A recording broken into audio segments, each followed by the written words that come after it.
okay, you're putting me on the spot immediately. From the get-go, from 0 to 100. Here's a bubble tea. Yes, you have me a bubble tea. Yeah. I do have a slight favor for Imperial on that one, because I think in terms of wanting it and being ready to put everything online, I think they might be in a different sort of mood than GamerLegion. We've been in flux on how to describe GamerLegion, right? We're going from, oh, they have nothing to lose, to, oh, they were on the brink of changing rosters, where they are exactly. I don't think even they know where they are right No, exactly. now. So if they don't know, we don't either, and this is the angle I decided to attack with. Okay, I agree with you. If you look at the results here, look, there's been some pretty impressive performances coming out, right? Albeit with some limited, with a limited map pool. Amcal allowing overpass through. They took care of business there. Saw there was actually a pretty close game until Saul finally woke up at the end of that map. Legacy, quick work off them, and they actually pushed Eternal Fire. They absolutely destroyed Eternal Fire, their opening map. Second map, Inferno, sure, they disappeared. And Vertigo, it was very, very close. They're pushing Wicadia and his, Major and his men to the very brink. So I'm like, this is looking like a GamerLegion who would just come to play, so to speak, right? Maybe when it came in on day one, there were no expectations. Like, we're just happy to be here, sipping a bubble tea, having a good old time. And now they're like, we actually might make it. Yeah, it's very different when it's tantalizingly dangling in front of you. So, I mean, look, who realistically has kind of been the letdowns here on GamerLegion? Because I think Volts had like a good tournament. I think we saw flashes of the old snacks. I didn't even know as an IGL if we would ever see that again. So why haven't they been able to already get in there with the other teams that are qualified? Well, I blaze on the money when he says that Vertigo was ever so tight and close. Right? A couple of clutches here and there, a couple of moments, and that would have completely changed our narrative. This could be Eternal Fire playing right now. Eternal Fire, and we would have just clapped and praised them at all. I do think Acor as a sniper hasn't exactly delivered what we were hoping for. Some players, Kios had an incredibly strong start, and then they kind of, the demons crept back in a little bit, and we reverted towards the average a little bit more. But Acor, I think, is a good starting point if you're asking for people to deliver a bit more. Which is kind of sad, because when I go back to this GamerLegion lineup in the past few months, it's been Snacks and Acor who have been a consistent rock, the pillar, the foundation of these two teams. The fragging output from the two of them have been great, while Kios has struggled, Isaac has struggled, Volt has been okay. And strangely enough, if I'm looking at this event right now, it is the Isaacs, it is the Volts, it is the Kioses who are stepping up to the plate, the top 2 highest rated players for GamerLegion thus far in this tournament. So it's been kind of a bit of a turnaround. But if Acor, it was able to just get back, just replicate what it's been doing for the past few months over there, suddenly this GamerLegion looks good. Are they going to look good for the duration for like the next few months? I don't know. I don't think so. But all they need to do, they don't need to be, just need to be good today. Yeah, well, they're going up against Imperial, who I think for them to sort of be here, a lot of people weren't really expecting a lot from them. To be in contention here, to go through to the top 16, I mean, they're already in a great spot. I mean, theoretically, they're the team that's under no pressure, right? Yeah, I agree with you. I don't think they have anything to lose concretely in this matchup. And listen, they've caught our interest for a couple of reasons. Why? There's obviously the new duo, Noe and Decenti, who've had in alternate some incredible games in Counter-Strike here. We saw remnants of the Phelps that we used to celebrate in Immortal and SK as well. He's had a few moments, notably on Overpass as well. We'll go back to this to see if he comes back in a Vito. Brutal best of ones as well, it's got to be said. You look at the disparity compared to some of the other teams in terms of who they played, you know, Ents, Heroic, like, thanks a lot, guys. And look at how close the score was. Yeah, exactly. It wasn't easy at all. But I think there's one narrative, one angle I want to attack it on. It's Vinny at the helm as a leader and what he's made of and his ability to, on the fly, come up with solutions. Because I definitely think we saw the ramification and the weaknesses of that in their last best of 3 against Ecstatic. Just in terms of numbers, the first map, no round 1 on the T side. The third map, 1 round 1 out of 12.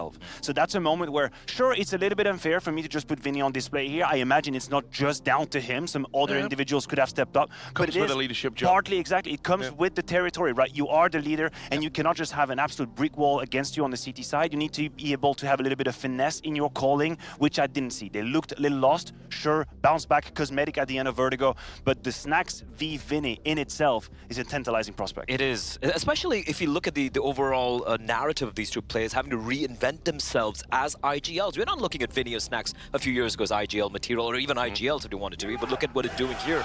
But just to counter, while I totally agree with you, some of the struggles that Imperial have had when it comes to calling, the new kids on the block, man, Noe and Decenty have been absolutely phenomenal. You can take a look at a head-to-head over here. Obviously, Snacks. This is what we're talking about. I mean, Snacks is actually giving output as an IGL. That's the key difference, right? Massive. He'll call his own numbers a couple times, and I think there's a bigger correlation between Snacks' performance and his team's performance, whereas Vini is a bit more a la Maestro, you know, putting the pieces on the chessboard and making sure that the right plays are being made, whereas Snacks is saying, listen, here is the plan. I'm going to prepare these omelets, and I'm going to cook myself. I'm gonna hatch the chicken myself. I'm gonna get these chickens. I'm gonna make the omelet. Then I'm gonna salt it for you, and then I'm gonna eat it myself. That's what he does. Snacks is also the second highest rated T-side player at this event. Oh, that's interesting. Which is kind of nuts, by the way, looking at some of the score lines. He's a playmaker. Yeah. He is, and he gets it done. Of movement. He was always a playmaker, and that's what's crazy. Now he's been able to transition from a very micro vision of Counter-Strike, which is what's in front of me on my monitor, and I know what I do about it, to then extend it to have a grand vision where he integrates himself in some of these plays. He's doing both simultaneously, which is that's what's crazy. Not everybody's capable of doing that. We always say clever player think they can be IGL, they can't. Well, here he's got a couple of games who already made a reference. Here's the thing with this map, Vito. No matter which way this goes, I think it heavily favors the side of Imperial, because Overpass has to be the pick for GamerLegion. That's the one map they've looked so very good on. They're gonna go for it once again. They look great on it, don't get me wrong, but Imperial are very, very happy playing that map as well. Now, Imperial had a couple of options to go for what they wanted to go for a pick. I thought maybe the Inferno Punish pick would come in, because GamerLegion have looked terrible on that map. Instead, they decided to go with the map they're just more comfortable on, they have more reps on, which is going to be Mirage and Nuke as a decider, a map where, again, Imperial have the numbers in their way. Surely there has to be a moment where teams are actually efficiently preparing against the goddamn Overpass of GamerLegion. Like, we've been repeating it time and time again. They will pick Overpass. Oh, would you look at that? They did pick Overpass. They're going to have a strong T side. They're going to attack B. Oh, would you look at that? They're going B. Wow, who would have thought? It's happening time and time again. And I was already upset enough about Eternal Fire and how they prepared that game and how they reacted. Let's not talk about that game, please. Like, but I'm hoping let's be real. Imperial learned from that mistake, right? If you're Imperial right now, I think there's a very clear game plan. You're using your aggressive rifle on the A side. You can put Phelps if you want to have him here in a couple of times in the setups, but you eat the space away from GamerLegion, and then you very easily deduct what is going to happen, which is 89% of the time, don't quote me on the number, that's BS, and it's going to go to the B side. That's just how I feel. That's absolutely how I feel, right? You can very quickly know if the B side is going to be the hit, and that's the case. Just over-rotate. They have an asymmetrical attack on the map of Warpath. It's just a fact. That's how it is. How are you feeling, Blood? No, I agree with you, but also I feel like from what we saw, now the caveat is it was against Apex, so you know there is that massive caveat right there. But Imperial did look really good on that CT side. One thing I really liked on the CT side of Overpass was how proactive and how annoying they were being towards that pipe position, towards the B shot position. We saw Henny taking duels while his teammates are getting boosted, Khan's aggression coming in. Apex couldn't breathe. They were so suffocated, and it's completely crumbled right there. Now, it's going to be very exciting to see this play out because, as you pointed out, the B hit's going to be coming in. But the protocols from GamerLegion on the T side are almost perfect. Oh, they're very good. Very, very good. And now going up against the Brazilian Samba with Henny just running it with the AWP, it's going to be fireworks. It's going to be a fun map. Yeah, I'm actually really looking forward to watching how this one plays out. Guys, thanks a lot for your thoughts. We're bringing in some new commentators for this one. I believe it is Spun J and Machine A. Are you there, guys? Official pronunciation, I believe. Yeah, that's right. Machine A TV. Give me some thoughts about this one then, guys. Come on, this is rolling back the years. What do you think, chap? Map number 1, I think this is a GamerLegion sitter. I think Overpass is their home territory. And I like what we saw from Imperial the other day, but I don't think they're going to be able to match what Snacks and Co have on offer. All right. Well, look, have a great cast. I can hear the footsteps. The pistols began. Take it away. Thank you very much. We are getting ourselves situated. Overpass to start, Chad, expecting this one to go the way of those that picked it. A boost for Phelps, the highest rated player, equipped with the best gun in the pistol. 2, pushing out to take that short water controllers. It's a bit of a monster pop. The util sails through. The tail end of that could be plucked from the pack, and it's Acor, first man in. GamerLegion. Got to clear this corner, and it's Phelps to fall. Nice work from Kios. Everyone winning their duel. Decent down and a clean round.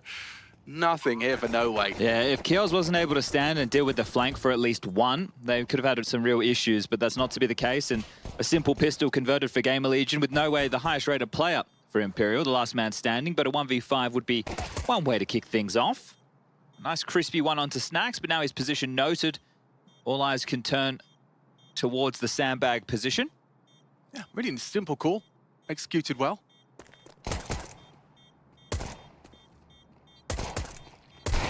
Oh, he gets 2 on the way out. Let's go. Let's fucking go! Yeah, that's Kios trying to get the juices flowing. You got a big best of 3 ahead of you. The stakes could not be higher.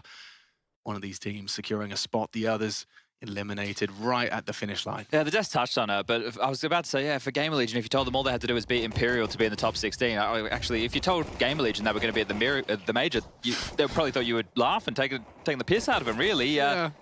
The fact they're here is a thing in itself. I'm definitely of the opinion shared by some of the members of the desk that the path for Imperial has been much more difficult. You know, your heroic Ents and even that ecstatic game, trying to claw their way back from an 11-1 half in the third. It's an eco stack and Henny drawing blood. They're aware of what's up and Peking committing to the spray with the Deagle. Kios, we heard him shouting and now doing so in the server as well. Not shying away from the engagement. He'll take that convincingly. Can be easy to get overwhelmed by those pesky USPs when they're landing the first dink or two. Well, guns are going to come out, and when we were playing, well, we weren't casting, weren't playing. When we were casting that Apex game the other day, Phelps had a bit of a barn burner over first half, didn't he? That's now, right. if he can't get going, if he can't get activated, there are other individuals that you can turn to on the Imperial side of the server. We also liked what Henny was bringing on the AWP. His second major.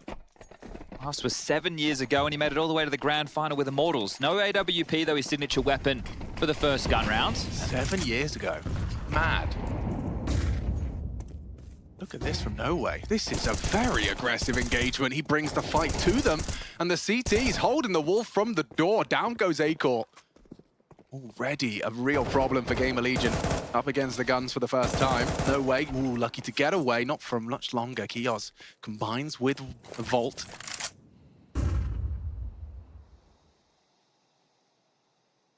Have a lot of information. They know that there's at least 2 more players over towards A because of that combined kill. Snacks up close and personal in the toilets. This divider smoke.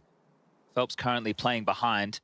Having a conversation about how they might want to finish this round are GamerLegion. Take stock, the inventory. Smoke, a couple of flashes. It's a lot of pressure on Phelps, is it not? Are they just playing retake? Well, right now Henny's actually playing for info out towards B, so they can start rotating, sorry, Decent and Vinny back over to support, but it's all going to be on the timing, and they might be too late to this. Oh, he knows what's up. Kios' shadow spotted. Phelps can isolate this duel. Kios has been very controlled. Oh, and now he gets the info. One will be going down, brings the fight to him. Still manages to isolate the duel, and it's Volt down too. Phelps, that's impact. You asked for him to come online, and he's done so. To the first gun to convert. Really impossible for Snacks here. Flash implies he might be going around the world. It is planted for him. I'm looking for kits. Not finding any. And he going for the full defuse. Oh! Covered. There it is from Phelps. Important. They do convert. Well, that's Norway and Henny winning those initial exchanges, right? That really changes the tune of the round. There's 2 players dead in the dirt immediately for GamerLegion. The fact that they get the bomb down, I'll be taking that as a bit of a victory, all things considered. So, good for the Brazilians to get on the board early. But for GamerLegion, consolation prize with the digits being punched and extra cash coming in. I really was impressed by the way in which Phelps managed to kind of keep his cool there after he kind of squandered the first engagement baited by the back. He didn't kind of get flustered, still just brought the fight to him, stable aim, and ended up leaving with the double kill. Volt obviously feeling pressure from multiple sides.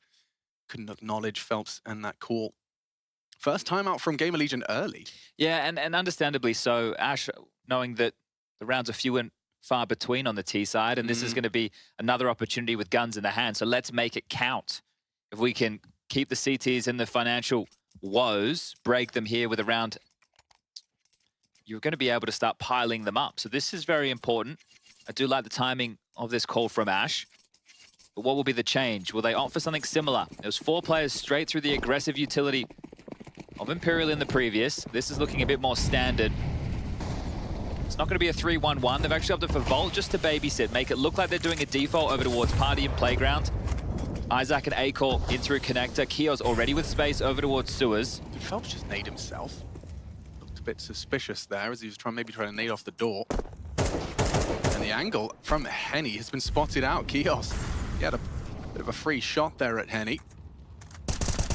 But through Connector, try and test and clear out middle. It's not currently fortified whatsoever.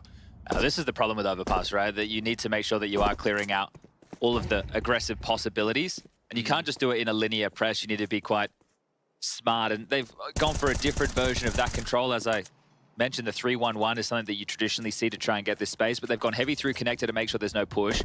Now they've been able to spread their wings and deal with long. Bomb being highlighted here by Mr. J-Raz. We've got JQ on the 1s, 2s, and 3s. And they have been able to clear out upper bathroom, long control. Still a lot to worry about. Continuing to apply pressure towards A. 40 seconds remain on the clock and rotations back and forth from Imperial. When they played against Apex, oh, another missed nade there. You see that? Yes. Pressure of the situation already visible. Snax has avoided those spams through the smoke. He's actually walking on through this. I think he clears this. Yeah, it should be a dead Snax. Back exposed to the angle of no way. Goes wide. That's a mistake. He's been punished. There is a lot more on the defense from Henny. A dink into Kios, puts him low. Decent double, maybe even the triple. Isaac does find one. Time. No time. 8 seconds. Can he get the bomb down? He has got just enough time in the 1v1. Vinny full HP. One bullet will do it. Strafes up, brings the fight. That's that Brazilian flair we continue to expect in the server. Vinny will close. But yeah, I mean, the rotations, that's the reason they leave with the round. They just had so many bodies there to deal with that, right? The long smoke comes through, the lurk from Snax. Des discussed Maniac, I think, labeling him as a playmaker. Well, he couldn't get away with the move just there, could he, the in-game leader? But still another close round, and maybe another round where a buy is justified. No way. Spots him coming out of the grey screen. No dramas. The double from Decent. The two young guns with impact. And Henny getting fired up because they get to hold on for another rifle round. Yeah, you'll be happy with the plan. I mean, it does facilitate this. But yeah, in the 1v1, you feel like you could have perhaps had a chance. Vinny not allowing him to slow that one down. An AWP for Henny has been made possible still with only one player staying alive. So you felt like the buy was going to be a little bit more touch and go. Been able to get out something very decent, and the same to be said for GamerLegion, the two lost consecutive rounds. Now, Akor's actually the lowest rated player for GamerLegion so far in the major campaign. And we've covered off quite a few matches, quite a few matches where AWPers have had a lot of impact. Like Henny, when we were covering him earlier in the tournament, was doing well. I know Woxic has had some hit and miss games, but he had some where he was looking like vintage Woxic. 9-10 just recently in that last affair. So it would be great to see Akor show up. One of the Danes present here in Copenhagen.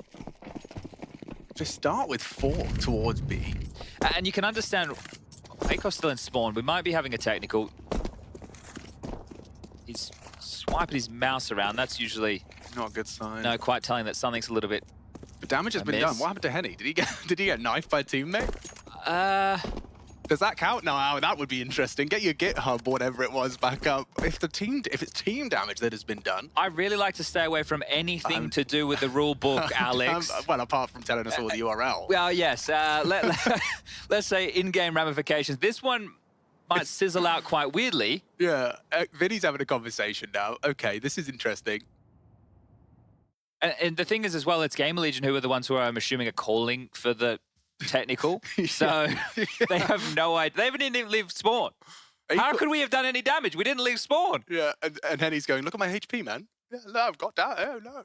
Yeah, he probably dropped from heaven and lost it himself. Yeah, that's actually the conversation they're having right now. I don't read lips, but this is unique. I've never been here before. Well, but then if the T's don't do anything, and then Vinny's like smoked monster. He's like holding the angle. I think they might have to. All right, 30 seconds left. Yeah, okay, admins are going to this is going to be interesting. Yeah. Let's let them do it. We're getting back into the game. Casters to product. Oh, okay. There we go. There we go. I was getting a bit nervy there. That could have been a problem. That could have been a problem. Yes, because you can understand with what you just mentioned about the damage being done, right? They were going, oh, wait, but we can't, but it was self-inflicted. Here it is. Oh, he blocked him. He blocked him on the jump out, and then you see Henny's there going down to 70. Okay. Look at that. We've got the sleuths. Good job, Obs team. Round of applause. At least 10 points. Round of applause. Very nice. Oh, woof, that was stressful. Yeah, the little smirk. Come on, lad. Oh, dear. Oh, it's early days in this one, and it is do or die. If you just joined us, you're right on time. You missed a couple of rounds, that's about it. But we are ready to get a spawn started again rather shortly. It looks like we are live GamerLegion coming into this one as a last-minute replacement. They were, you know, sipping their bubble tea in Dubai. Literally. When they got the call up. That's such a funny little I love headline of the article from Kios. Yeah. Well, match to be paused again, so likely still dealing with some of these woes. It was A-Core we thought had problems. Okay, so it was previously a GamerLegion technical, now it's an Imperial technical. Okay. There's a little difference.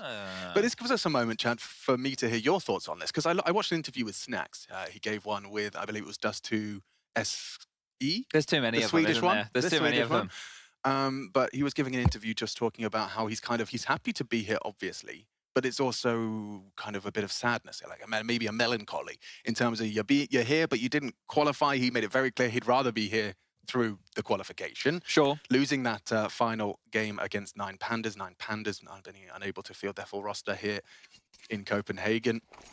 And so this last-minute addition. So it is this kind of like conflicted space they find themselves in, and the desk implies, or at least suggests, that they think Imperial maybe are fighting for it a bit more.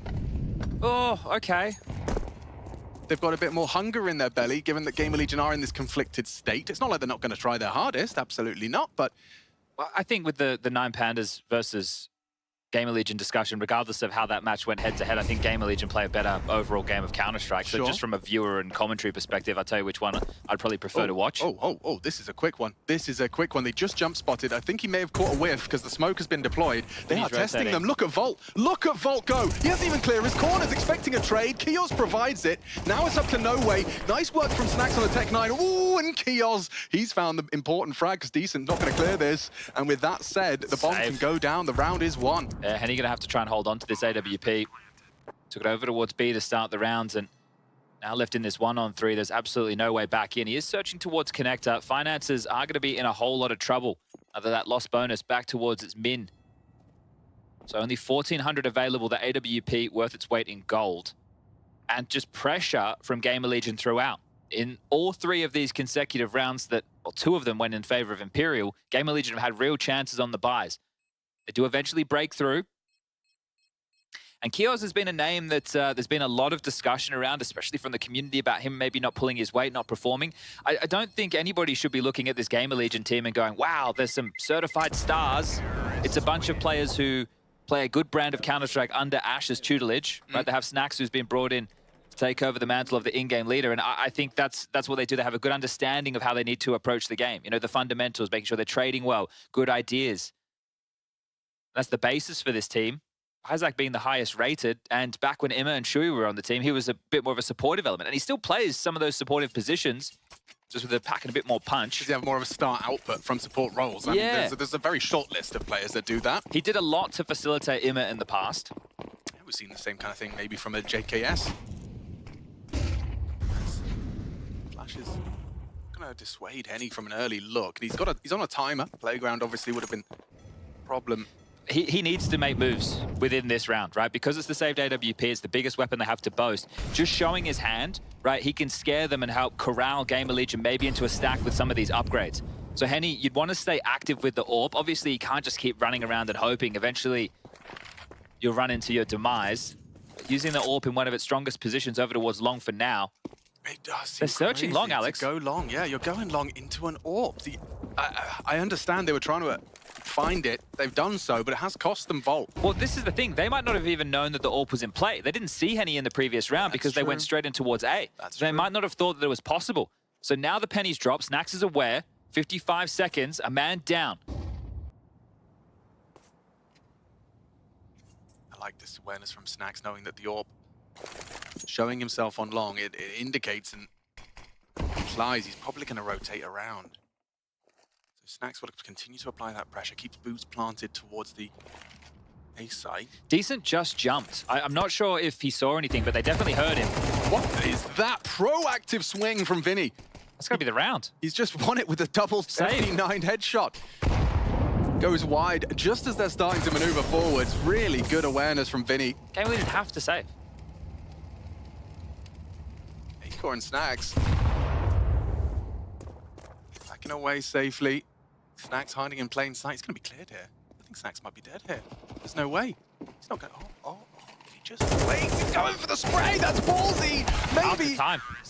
he's lost it all with 400 bucks in his bank account. If he'd have maybe just left it, not pulled the trigger whatsoever, he might have gone uncleared. I think he was actually trying to help out Acor in that moment as well, because if they'd all started hunting in Acor's direction, I guess he could have continued to hightail it. And as you're saying, Snacks could have just stayed alive in that position. Regardless, one's going to sting, and that's a bad round for things to fall apart. I just think the fact that they didn't identify that Henny had the AWP in the previous round really came back to bite them. It was going pistols, long dry. Yeah, they waltzed out. Henny got the opener, then the round stalled. Oops. Yeah. These mistakes will cost you. It's a B-rush. Yeah, they're just charging up the monster pipe. Already, only the one. Isaac in. Lots of utility. They know one towards Graffiti. Decent in a prime position, playing around this smoke. It gives him options. With no way catching Acor. Again, this pace change from GamerLegion, it's landed a bit of a dud. Oh, Jesus. Phelps onto Snacks as well. This one closed quickly with only the one casualty. Using the smoke as a wall right there with Snacks. Nade clears it, and so does he. Great work from Imperial. And there was a real opportunity for GamerLegion to get in control completely of the finances and have 4, potentially 5 rounds on the board. Now, they're going to have to concede exactly that. A full eco, 5-3. I want to say a guarantee for Imperial. We do say never go the Jason Moses O'Toole 100%. I will. Oh, that looks a little bit late. Still does some minor damage to Volt.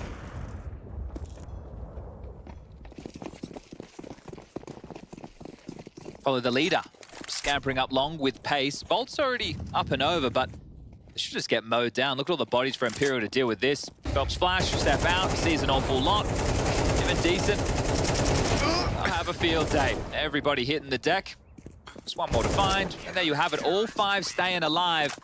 And a residual buy is going to be available now for the Brazilians. This is a fantastic turnaround within this half. In the early stages, could have really gone wrong. And GamerLegion to call their second tactical timeout. Wow. Yeah, 8 rounds in. Calling your second of 3. Yeah, and they're going to need to win 2 consecutive if they want to try and break Imperial. If I'm Ash, you know, burning 2, maybe even all 3 within the first half, if you're looking likely to break through and get a decent bag of rounds, you know that the boys can get it on the CT side. You don't need to hold their hands as much, but potentially assisting as far as these T rounds are concerned. Oh, and now it's a technical that's being called. So a few little woes that need to get ironed out of the system. A very important series in case you're just joining us. Elimination on the line, progression available for the winner. And then we'll join. We've almost got all the names, don't we? Yeah. 14 out of the 16 already waiting in that elimination stage. Seeing the teams around the hotel today, the Complexity lads, FaZe. Saw G2 in the hotel. I got stuck in a lift with Eddie. My card wouldn't work. Me and Boomage, no, it wasn't. Boomage was on the way down. It was me and someone else. Our room, we couldn't go. Eddie's went all the way to the top floor. Then I had to go all the way to the ground floor and get a different lift. Yeah, no, that one lift just doesn't like us. Nah. No, I have the same issue. But yeah, that list of teams, obviously Heroic Cloud9 in the 3-0, ecstatic. They were ecstatic. I saw them today. Big smiles on their faces after qualification yesterday. Eternal Fire, Pain, Mongols just now. And then, of course, we are waiting to lock in those final few seats at the table. Big U bloody Zero. Yeah, he just had enough, hadn't he? Monstro. Let's see what round 9 has in store for us. This time a 3-2 division of Labour, sending Henny with a partner in crime to start an early aggressive CT maneuvers towards the A side. Actually playing double con, which is where Snacks and Volt find themselves as well. So after this molly, things could get interesting. Smoke around. Phelps unable to provide as much support as they might have liked. Here comes the fight, big from Volt. Trade, spray, not quite. Volt jumping, panicking. Henny's nailed one onto Snacks, but still Volt the one. Very low HP. Kios in this chaos has started to walk through.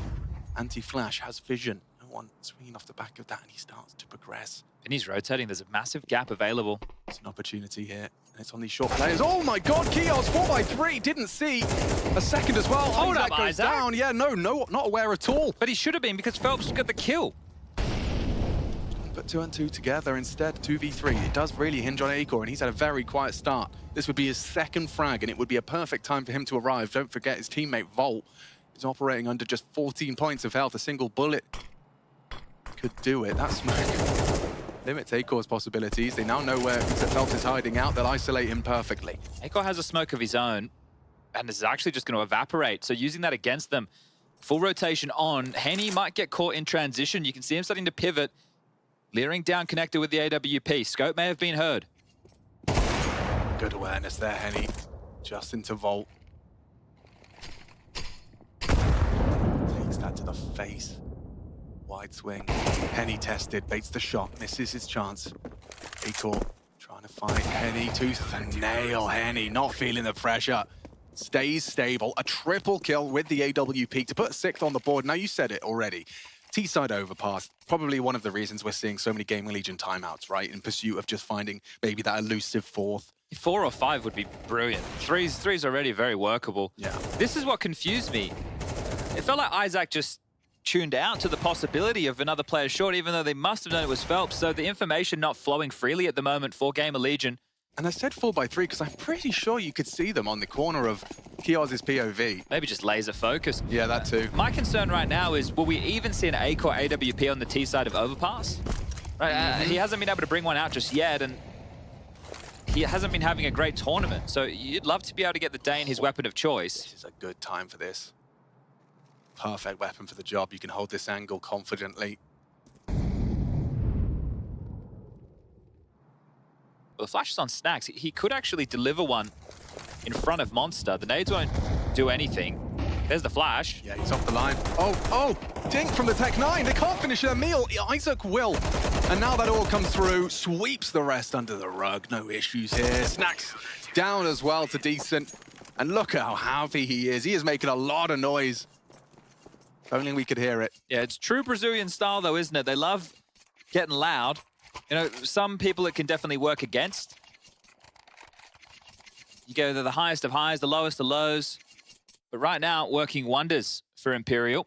And that has to come down to the bailout flash of Phelps. One over the top from Snacks, it was great. We saw it hit the target, but Phelps just came through and bailed them out. So let's go. GamerLegion. They have been able to bring out the Akor AWP. Aggressive through the smoke, flashed off again. These white screens, very pesky for GamerLegion thus far. Takes the Org for the long fire. That's inspired. Ooh, Akor's looking like he spotted him on that cross. So you're kind of trapped now. At least you were. You were, yeah. Akor thinks twice. Maybe he's just going to try and take wider angle. Does mean Phelps might have an opportunity, but no way to dead man. Or not. Tagged up. Vault, the one to zip up the body bag, and Vault is not expecting this angle. Oh, and no one's expecting this angle. Phelps with some aggression rewarded. It's a combination of aggression and patience. He actually leaves with the double, so 3-on-3. GamerLegion not looking extremely polished in their awareness in a few of these outcomes. And he should be set for at least one if it's dry. Would you really expect No Way to go for something like that alone? On his own, right? You just have to watch the game the other day against Apex to see when they do go for these aggressive aim maneuvers, it's definitely not individual. This is such a powerful angle. Yeah, that shadow bait, nice from Snacks. Good awareness of the possibility.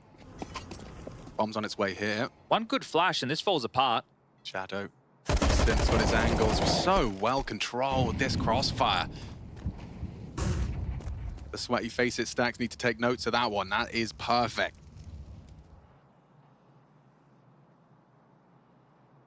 Puts Vault into an uncomfortable. Not impossible. 10 seconds though. He knows Decent's around here. The rotation's coming through. Is he really going to fake it out? Decent needs to check it. Ooh, Vault. Could have had something there, but Decent doesn't seem to think so. 12 frags already, looking very good. A promising talent.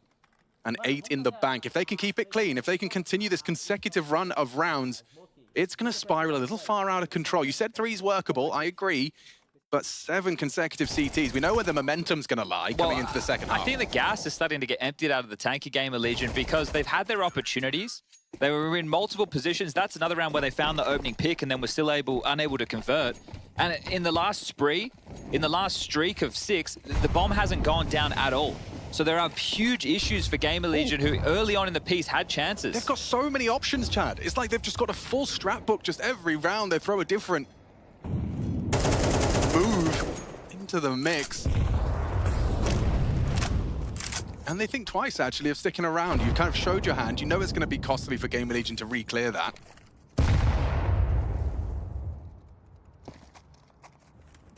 Tough one for GamerLegion. Might be a triple boost here at short. Yeah, it will be. Mm-hmm. You've already got Henny quite aggressive in towards the backyard, so... This is so dynamic. I'm very impressed, too. They got all the info they need. If he sticks around, down goes Isaac. Might as well stay here. Why not? You've got Henny holding him pipe. Stax is going to jump straight into their jaws, and that is an unbelievably convincing round. Henny's grabbed another. This one's over. I am in... Oh, Imperial. They are looking motivated. They are looking refined. They are looking beautiful. Counter-Strike in the server tonight. 9 in the bank on CT. And those celebrations have even bigger smile on the face of Vinny, even having a chuckle looking back at the coach, Zach. Dude, every round is something new. I'd be so annoyed trying to play against this. I just want to return to the earlier point, because GamerLegion did have a chance to get a bag of rounds in the first stretch. They kept pressure on within the first 5 rounds. Right? They won the first, they followed up with the second. The next 2, the bombs were going down. They were keeping back and forth with the trades. It was a one-on-one. Remember, Vinny had to clutch that one out on the A site on the 4th round. And then they even broke them in the 5th. Henny saves an AWP. Unknown. It's a couple of 5.7s, a couple of MP9s, and Henny's AWP, and since then, nothing. Yeah, okay. I mean, I suppose that's also, this is where MR12 gets all the more punishing. One round like that, and everything else just falls beautifully into place for Imperial.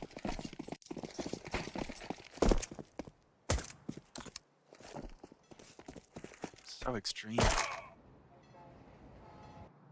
Acor has to wake up on the CT side. He has a hugely important task of being the A AWPer. You need to find impact and influence. Henny managed 11 kills in his first half. Acor starting the second with 2. We can forget about that. We can just start him at 0, but we'll have to contribute. Rotations back and forth as the CT setup rejigged, but it will be an A play. Acor, he's missing his shots. He's had a couple of opportunities now. Bolt will find no way. Nice one back from Decent. That's what the P250 does best. Long-range Glock, snacks over the top. Good shot. Henny removes Acor, empty-handed again. Round 13. Everyone's here. Oh, he's done it again around the smoke. Snacks up and over double. They have the advantage. Henny has the bomb, though. They can reset. You can see it's starting to fall away. Vinny hanging around on headshot. With the hopes that he goes overlooked, and Snacks really got a 3rd in him. On dice. Isaac gooshed. This is a threatening round still. One more peek from Isaac. Chaos. Yeah, careful indeed. They're pushing in. They could all go down. They're so low. Henny could have a clutch here. 1 versus 3. Now he has the bomb and he has 30 seconds. How do GamerLegion approach this? You can see they're rotating already. Yeah, they're all going to kind of play at least with a position to trade. Door open, audible. Isaac drops in. Don't know if Henny's going to be anticipating this so quick of a rotation. Isaac, this is perfect. Well played by him. Look at the pre-fire just as he pulled out the bomb. Somebody put him down. There's no time. There is absolutely no time. And just like that, they clock his greatest adversary. He'll take the frags, but they will not leave with the round. Okay, well, it's a little bit frustrating for Henny because staying alive right there, sure, gets all the kills, 4 to his name. Only has 1350 to splash in this next round of play, so he has the least amount of money on his team. Yeah, it softens the blow with the 3 kills, but still not as promising as going down or winning the round. Yeah, the plant would have been that's true too, yeah. Amazing, but just no chance. It was wild from Isaac with that pre-fire. You see the traces felt like they were going to the moon. Yeah, I mean, he knew what his mission was. Don't let him plant. Be disruptive as all hell. The campaign begins for GamerLegion. Definitely don't want to walk away from this map getting both pistols and still losing. It's your map choice. We do have Mirage up next and Nuke as the 3rd in deciding if we need to get there. And later today, we have one more best of 3, Saw taking on Furia for the final spot from the opening to the elimination stage. Furia starting this tournament so poorly, losing to Legacy and Lin Vision. Have since gone on quite the run. They've won 4 maps consecutively. And now just Saw standing in their way. I think that should be a pretty nice match. I'm intrigued. I am very interested to see what form we get out of Saw.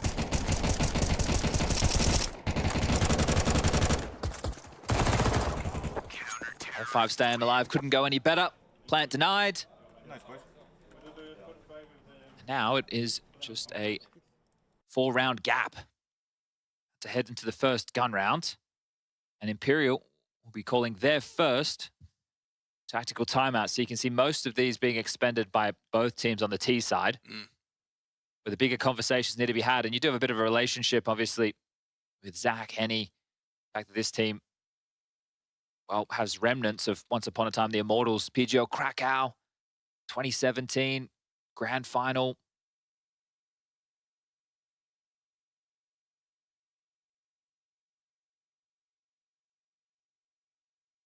Didn't go too well after the major for them, but it was a good major. Yeah. Then we all remember what became of them quickly after that. But this is your pick. Sure, T-side didn't go swimmingly. We've already discussed at length the reasons for that. Not only was it Imperial with an inspired variation to their defensive setups, but it was also that fumble against this AWP. This is aggressive. Too aggro long. Hyper aggressive. Let's see how this one goes out for them.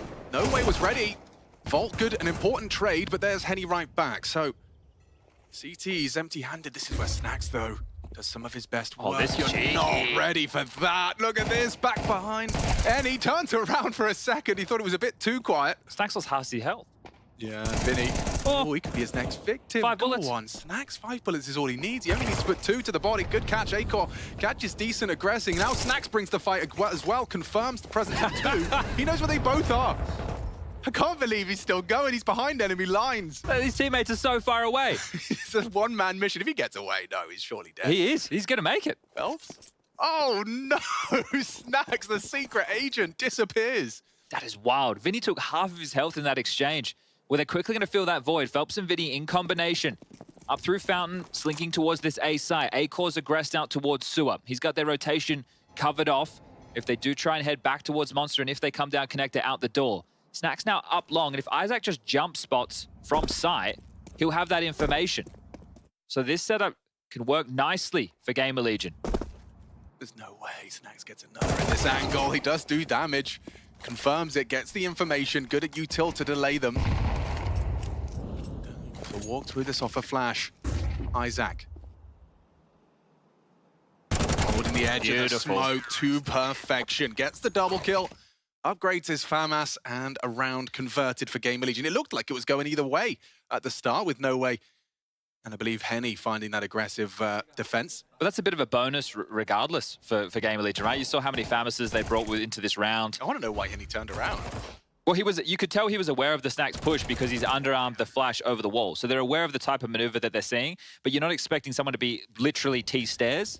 So Snacks' maneuver, and Isaac's as well. Really have to give credit to Isaac using his brain in that scenario to make sure he opens up the angle, forcing the Ts to head out wide before they can spot him. Here's the Acor AWP.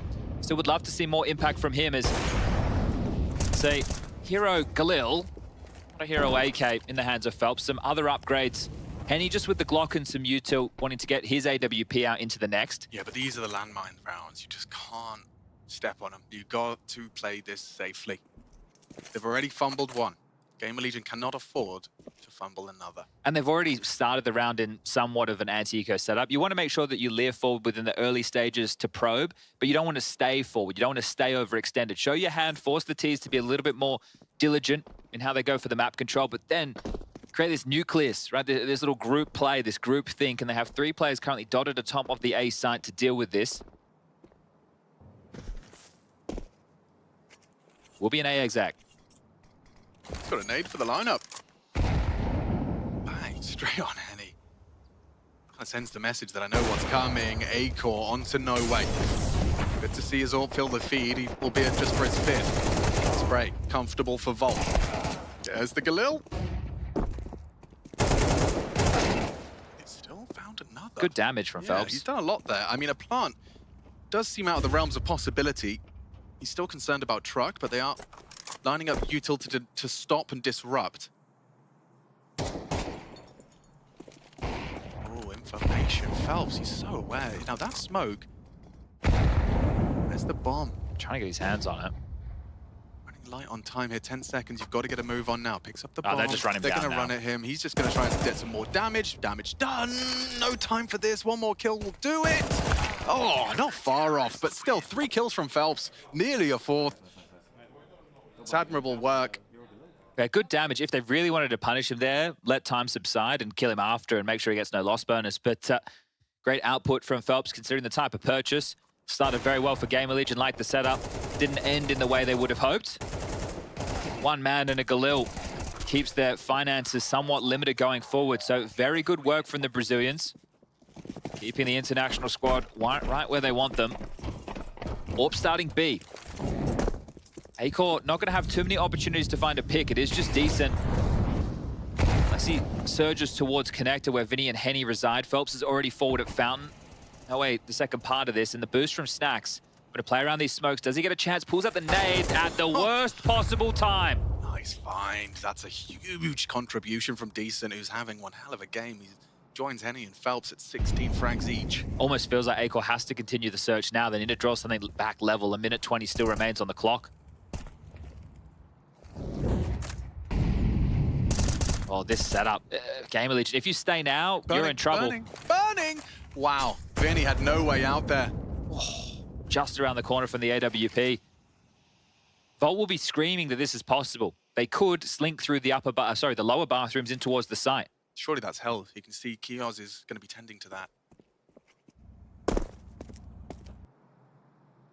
Investigating is decent. Good awareness from Isaac. Takes his head off. Phelps can still change the round. Hearing the jump spot. So that information to Henny. If Henny can make his way out, take a pick from Divider and Kioz gets too much hang time, it's over. Oh, Volt on the flank. Yeah, he seems to have caught pretty good timing here. Kioz draws their attention with the util. Keeps them slowed. Looking for it though. No way. Good work. And we combined with Phelps, they might have the sight here. It's up to Acor. Can he make a difference? Good util usage. Can't really go through that smoke. It would be a death sentence. Phelps, aware of the potential, acknowledges bank the most likely outcome here. Isaac has a flash. Imperial, they have an orb. No way picks it up with the low HP. Phelps playing for the round.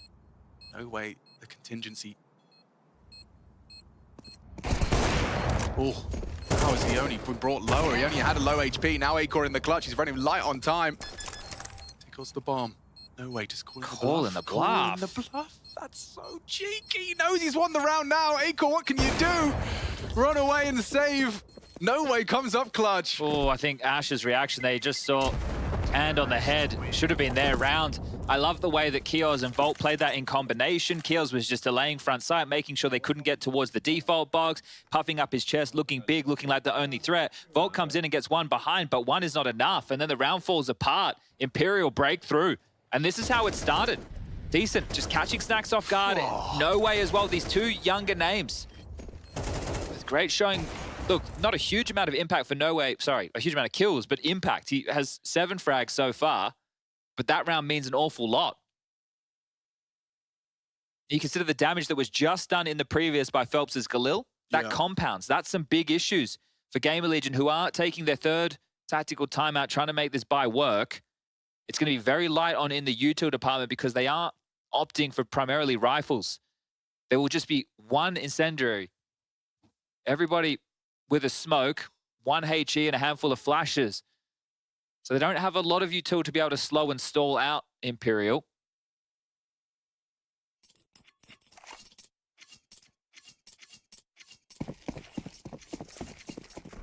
This time Acor's AWP starting over towards A. A bit more of a standard hold. Bow and Acor in combination.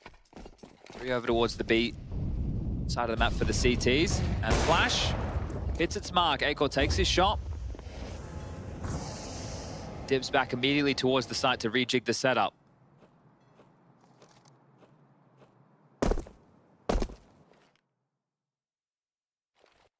Acor's over towards B quite quickly. Decent, just goes on a bit of a one-man mission there, and it's going to force out some additional util. Those Smokes few and far between now. I see 3 left for the CTs with full 72nd round ahead of us.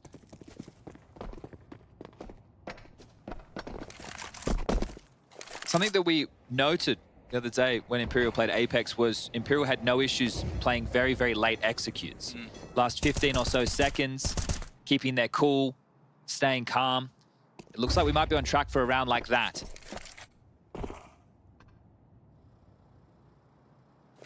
Three players towards A for GamerLegion. They've stacked the wrong side.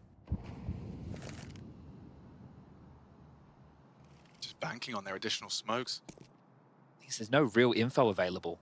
They need to either push or rotate. Heaven smoke lands. Molly barrels. Kios readies himself for the potential push. But Decent's having none of it. They start short. He flashes for himself. Nice work from Decent. He ran past Kios though. And with Akor's help, if he could just get another, Henny will catch him. Awkward now. 3-on-3 and they're heading into the site. What a shot. Akor picks one hell of a time to find his form. In the nick of time, bomb goes down. Power position in the post plant here.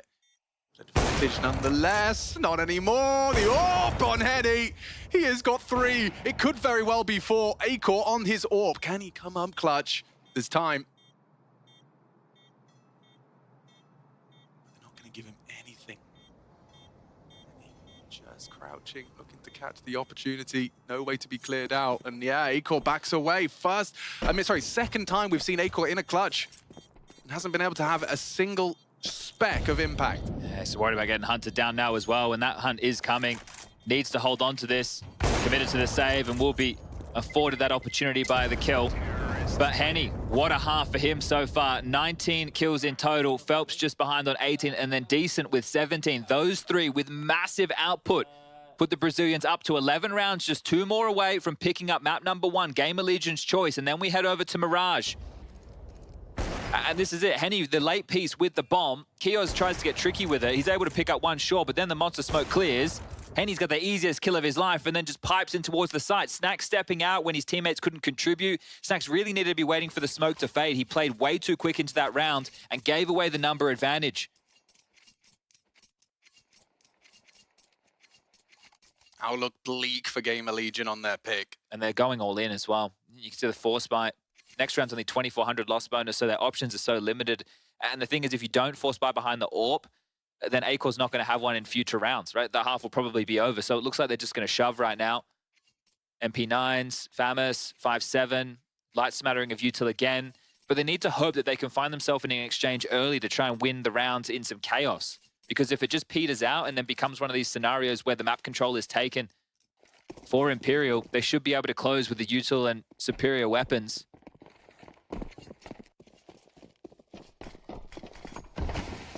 Nothing different, standard start. Oh, that's a shot. That's Henny gone. Akor got flashed off of the line, but still nails it. Good awareness of the flight path Henny would be taking. Staying dynamic, immediately posts up long. Some of the best shots we've seen Akor hit this tournament, Alex, as well as been blind. That's Remember true. that one on Vertigo? Yeah. Just turn his monitor off, he'd be fragging up a storm. Well, this is one way to get them back into it, but if you're GamerLegion, a round win, sure, it's compulsory, but it's the way that you do it. How many players can you keep alive? What type of weapons can you scavenge? I might be getting ahead of myself because still 4 players survive. 2 of them heavy hitters, Phelps and Decent. Look at the buy. This saved AWP is really what it hinges on. Victory contingent on Akor and that AWP. Smoke long, Phelps sticking around. Maybe gonna start showing a lot of his presence there, puffing up his chest as they maneuver towards this less guarded site. Well timed on the smoke there from Kios, so Monster closed for business for the next 20 seconds. It's free of the rotation again. Snax is cheated over. Looks like Akor and Volt are also getting the message, and you have to gamble, don't you? Phelps to be late down connector. 3 players through Monster as another smoke hits the deck. Real problems. They have to go. A flash, a nade on the smoke. Good counter flash, a good spray as well from the MP9 combined with Isaac. It's only Phelps that gives them something to celebrate, but he just wants to get out of there. He's got $2,000 in his bank account as well. Not so fortunate is Vinny. $50 is all he'll bring into the next. Need to try and pick up these guns in Monster for sure. Get your hands on some upgrades, lads, as yeah, they'll be able to get a Galil and an AK for their trouble. Snacks, unfortunately, just going to carry through with the 5-7, but they do get the round, and that comes through an A-core opening. GamerLegion are going to need plenty more of that. Deixa eu... Mano, vamos fazer o 5 aqui. Compra só bomba quem puder comprar. Something about taking short. All right, well, let's see what the CT defense shapes up to be. AK, an AWP. Some pistols brought into the mix. This should be a 9. A-core could be in trouble. He could get caught off here yet. They're actually jumping up. Okay. A-core knocks Phelps for 6. A huge opening. Well, 2 rounds in a row, the AWP has opened up the account for GamerLegion. That's what you need.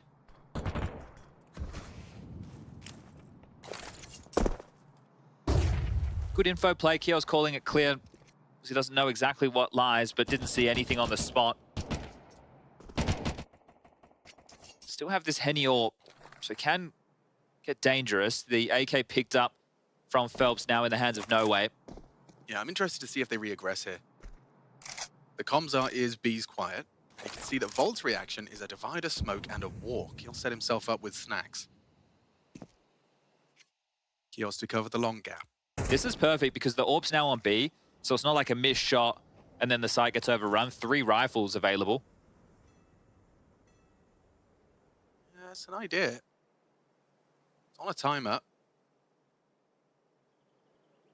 And he's going to have to be silent on the dismount. Patience. Name of the game. He's double scoped. Volt would have a sitting duck here. Vinny peeking around the smoke. This could be awkward. Volt swivels around. He's got to stay aware. He's now perfectly poised to collect onto Vinny. Volt will double up, and GamerLegion are making this a game after all. They saved, right? They had one of the guns. They saved all. Okay, a nice little look into how those rounds end and just discussing the type of purchases. What players did you kill? Did they have head armor? So always good to remind everybody. Now you know you are likely to go up against a purchase, but no Henny AWP available. AKs to be brought out. A-Core's arrived just in time, hasn't he, Chad? Yeah, well, it was only 2 kills in the first half. So he's had 9 so far in the second. And if he can find another AWP opener, that'll be 3 from 3 in consecutive fashion. Interesting call from Vinny. Almost a bit of an all-in towards the fountain position. No one really safeguarding any of those pushes for Info B. Con to be investigated as well, or I say investigated, maybe just one. Now, even if they don't win this round, Alex, I think one of the keys for Imperial is to get the bomb down. Something they haven't been able to do in the last couple. Always difficult to do on a map like Overpass, but with the loss bonus maxed out, 3,400 going into the next, if the bomb goes down, they can stay threatening with buys. So it can be a waypoint. It doesn't necessarily have to be the round conversion, but it keeps them threatening. Get a couple of kills, get the bomb down, continue to keep GamerLegion well under pressure. Well, they've gone through the procedures. They've gotten long. Looks like they're going to heavily execute through long, doesn't it? Didn't work out for them last time.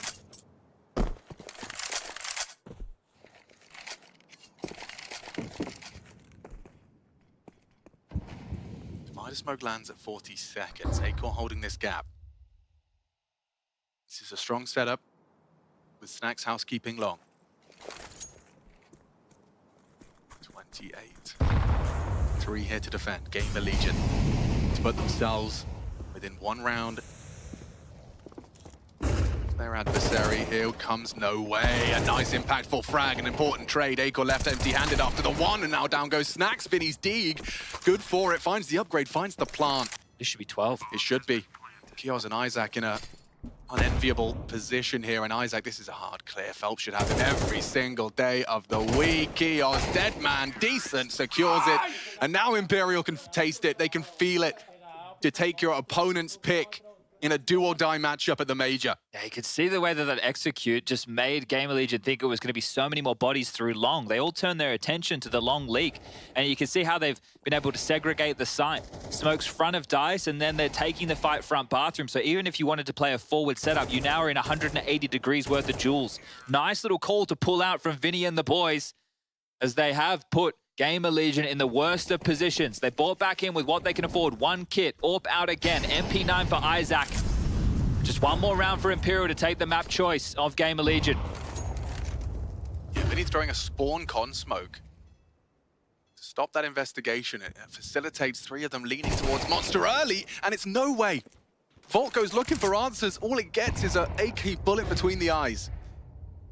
Extra pressure on Acor, and that was a lot of info from Kios. Spotted 2 boots. Took a lot of damage for the trouble though, didn't he? Down to 49.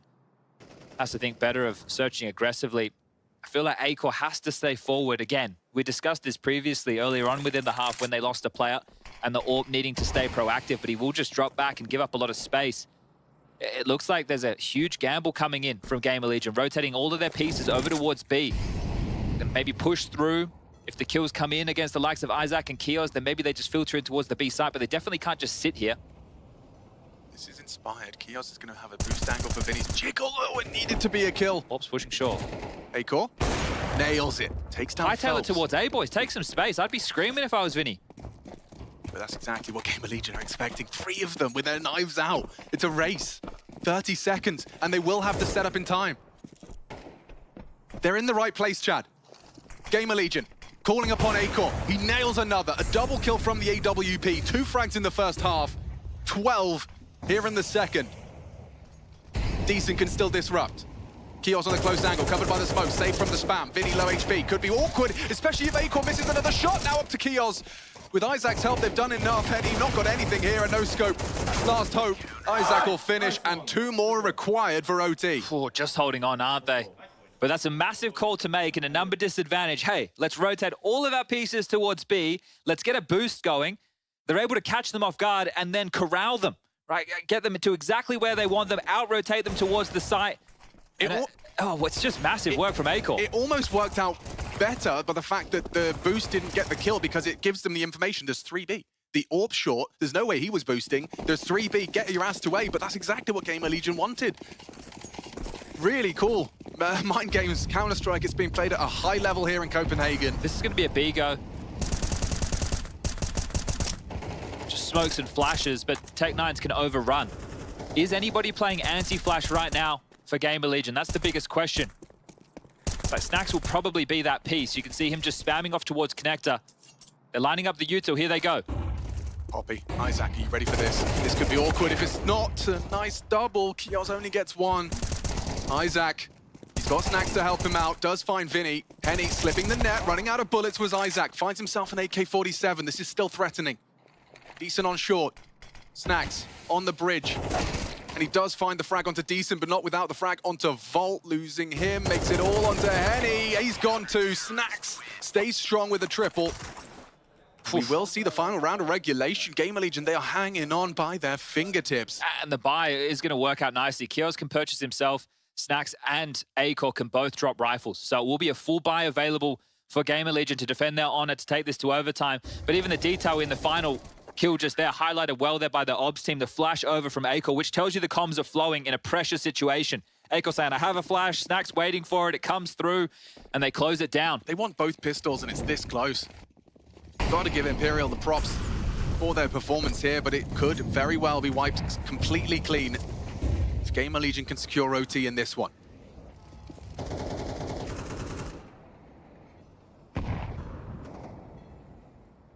Aggressive. This would be crazy to throw in when you've got so much at stake. These two love this push, and they haven't pulled it out yet. Decent's been waiting for it. Kios dead, expecting a second. Decent! That's more than that. That's outstanding. He's taken them both down. A leg up in the round. Mission accomplished. A man advantage. Can Imperial close this? Might be a little bit more cautious this time round. Last time the AWP showed its hand, they ran in towards a stack. Phelps next up to the plate. 2 to do it towards long. They've heard him. Oh, he can still find one. Nice work from Volt. Save Snacks is high, but here comes Vinny. Could punish them on the long side. Oh, beautiful turn of the flash. He will have vision ready for the fight on Acor. Quick headshot from the AWP. They are fighting tooth and nail. No way in Henny. What have you got for us? Acor's already rotated back. Yeah, good awareness. Smoke for heaven, though. It's dropped in. Doesn't mean anything now. Trying to hold this short cross or not. Catch the tail end of it. Perfect headshot into Henny. No way. What have you got? Nothing. No! GamerLegion force OT. What a comeback. What a way back into this game. And Acor 17 kills by the end of regulation, with only 2 of them being in that first half. Henny not looking happy, knowing they could have got this done in regulation. Hopefully he's not losing it.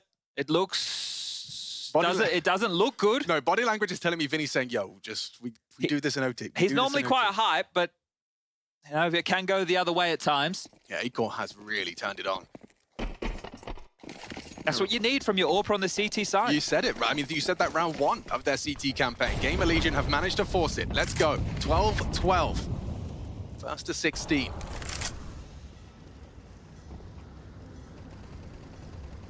If Imperial lose this round and Henny was losing his cool and not just firing up the team, if I'm Zach, I'm taking a timeout just to cool them down. Yeah. Going for the 2-man boost. This is a jump spot. I don't think Decent's going to be able to... Ooh, if he does it again! Oh, Snack's lucky to be alive there. That was 2 body shots instead of the head. Try and walk on this. They know Acor's likely looking. Lands his back. Well, spots 1.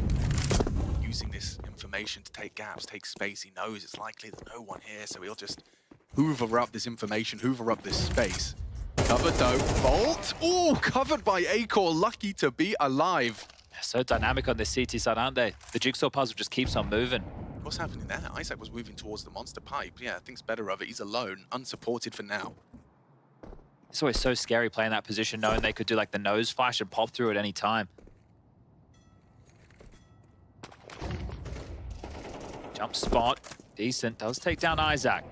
So having success is decent in the head-to-head in the last few, but last round, he put them in a 5-on-3 number advantage and they couldn't close. Now it's a 4-on-4 as Snacks melts. They're coming in. This is super uncomfortable now. Snacks and Kios would have to do something rather absurd, like catching Henny with his nade pulled. He lives, covered by No Way. 1 back from Acor, this frustrating AWP. Keeps finding the frags, good cover. Acor onto Decent in the meantime. A 2-on-2, and look at their health. With only 1 bullet left in the AWP, but here comes the frag onto Vinny. Good awareness. Volt makes it work. And Henny still with an opportunity. But margin for error doesn't exist. 4 HP. Can he isolate these 2? If he takes down the head-to-head, if he fires a shot onto Acor, he's calling the bluff on the defuse, goes wide, and down goes Henny. Kio's making some noise. The Alligator able to snapshot, or unable to snapshot on round 13.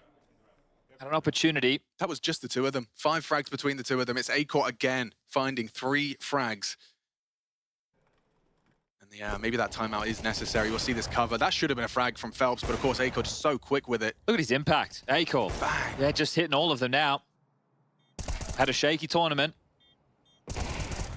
Nice from Volt as well. Creeps up close to the angle. Going to be much harder for Henny to react to it. Knew what he was up against. Okay, first round of OT goes GamerLegion's way, so the momentum it's firmly in their side of the court. Staying dynamic with the setup. Acor back over towards B with the AWP. And at this moment, if you're Snacks and Acor's starting to call his own peaks, call his own rounds, you'd love it. Yeah. Because he's feeling it. He's on a heater. I want to pick there, I want to pick there, I want to be... It makes it life so easy because the CT setups will just stay dynamic by the virtue of exactly that. Snacks towards the tree. Volt to assist from the upper bathrooms. Henny's AWP trained and searching. They've got everything covered. Self-flash. Snacks. He's tested now, and oh, he's done a lot of damage. Combined with the Volt, they have nearly taken down the whole squad. Look at the damage inflicted. No Way 3. Phelps 45.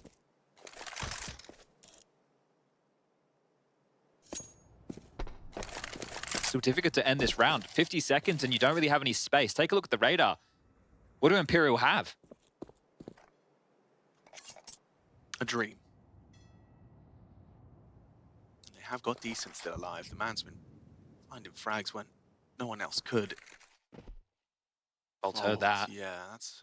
Kios is coming back up. Gonna get him ready. Refires it. Only the 1. But there's Kios activating.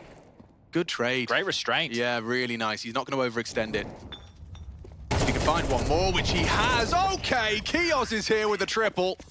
Down goes Imperial and a perfect CT side so far. Yeah, amazing restraint from Kios there.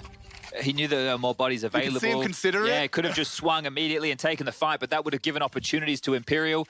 And, you know, the fact that Henny's had AWPs in back-to-back rounds, in overtime, it means he won't be able to have it in all 3. So he's bought it twice. Now he's just relegated down to a Galil. That does suck. Well, that stat is crazy. Acor has 100% success in his opening duels. He's got 5-0 in opening duels. Even when he was having a tough half, he wasn't the first to give it up. But every time he's chosen to take one, he's converted. Well, the momentum's definitely swung, hasn't it? This GamerLegion's picked for a reason, but Imperial got off to such a flyer. And every single one of these rounds has kind of felt the same off the rip. Well, that's the thing with this map. Your one option if you want to go fast is B. Yeah, you can't do a fast A. No one has ever been successful at doing a fast A in the history of Overpass. Yeah, absolutely not. Running a country mile just to get to the bomb site. By the time you get to long and they've cleared out all of B. It's GG. Oh, another 6-0 from Acor. You know what I think? They're trying to go back to that long execute they did previously that helped them get round number 12. Oh my lord, he hit that through the wall. He's got Phelps. Acor racks him up. He's actually at the top of the scoreboard now.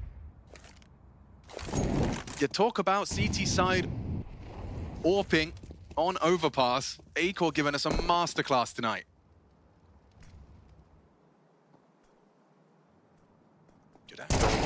Oh, better shot, decent. He's very quick with it. Acor's going to punish him, but overpeaks into Henny. 3 versus 2. Snacks on that close angle. He's safe from the Molotov, but he's going to clear him, and he's quick with it on the Galil, so now there's room to plant. Isaac on a fast flank. Vinny exposed and eliminated, so it's all onto Henny in the clutch. Yoz has already got on a cross by virtue of that smoke, so this could be a double peak or just the one. Kiosk. Process of elimination and eliminating Imperial's hopes of finishing this one in 1 OT. For them, they've just got to try and force a second. And I think that this should likely be done and dusted quite quickly now that a full buy gets to come out immediately from GamerLegion. Within the early stages of that first half, money was an issue as far as full buys went. They were still able to get that Galil's, but Acor's AWP, I think we saw it once, maybe twice at most within the first half of play. Now he can have everything he wants. It means that Snacks can call with the full smorgasbord, right? I've got the utils for my connector control. Right, I'm actually able to go for all of my options and openings. So this is where we get to just sit back and let's watch what GamerLegion do with a full belt. Ooh. Everything you desire. It's not default either, right? They're not just going through standard map control. 4 players outside B immediately. So this is telling that they don't just want to go for that map control. They actually want to have a direct play over towards B.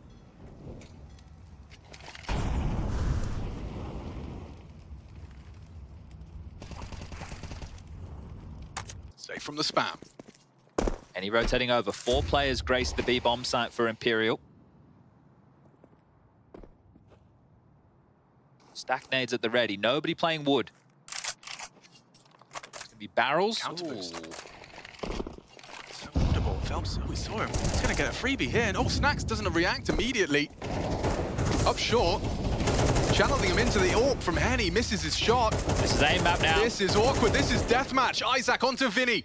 4 frags away from taking their map pick. Have you got anything left, Imperial? Such a strong start, but it could be a very quiet finish.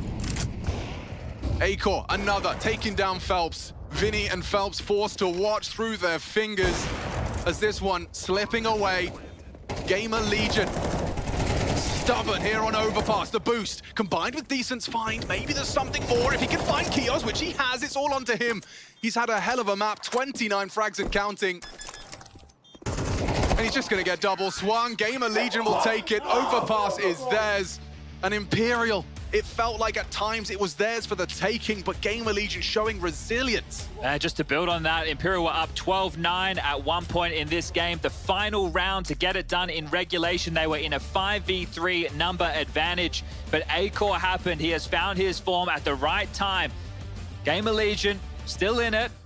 Got themselves 1 map up, Mirage up next, and Imperial, they're the ones who have lost the momentum and maybe lost their cool. Saw Henny exchanging some words after the final round of regulation. Zach needs to help them screw their heads back on. They didn't win a single round after that heated exchange. We're going to see what happens on map 2 after the panel breaks it down.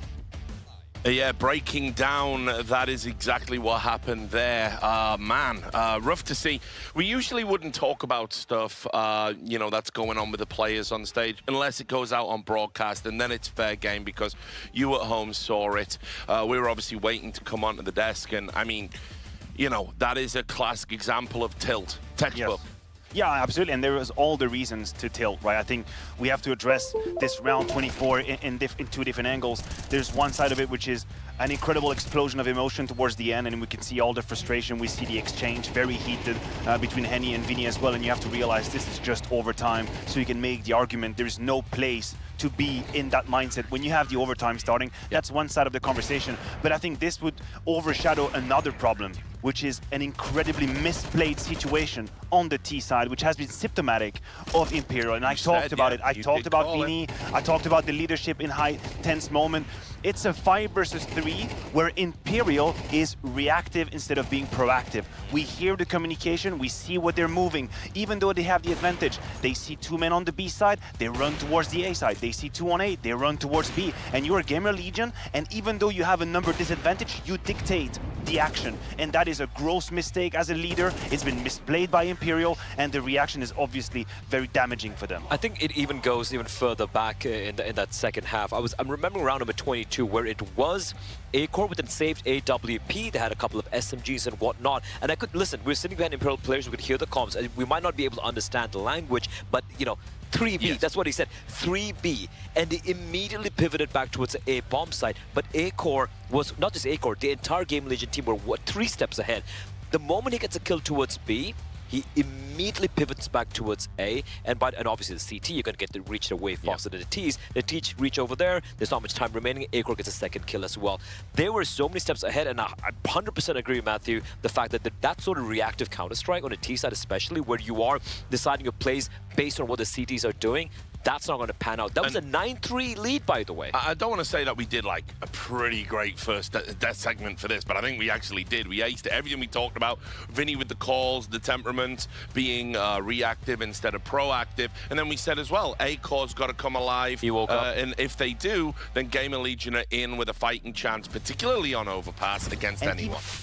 Let's get the basics out of the way. 2 kills in the first half, a billion gazillion on the second, right? That's the story of A-Core here. But beyond that, I think he did an incredible job at stopping Imperial when they still had momentum and they felt brave on their T side. I think he is the main reason why he forced them to slow down. He had a number of very aggressive opening picks from the fountain position, punishing long anytime Phelps was trying to jump on that flower pot. That happened twice as well. Yep. And so these kills are the hardest to get. When your opponent is still hot on the trot, they have full momentum, they don't worry 1 second when they're gonna swing you. He did that, he stopped them. And once that had been established, we saw Imperial slow down the pace and have to dig a little bit deeper in the playbook, which they don't have. So A-Core is the architect of that comeback. He stopped Imperial playing the Counter-Strike they wanted, forced them to slow down, they didn't have the quality. I'm going to sprinkle in a bit of number right there, just to emphasize how monstrous he was, because we were being critical of him. 21-4 on the CT side. Yeah. That's it. Yeah, and obviously as well, if you're not running a sophisticated T side and you're just running into that brick wall and losing rounds, it's pretty intense.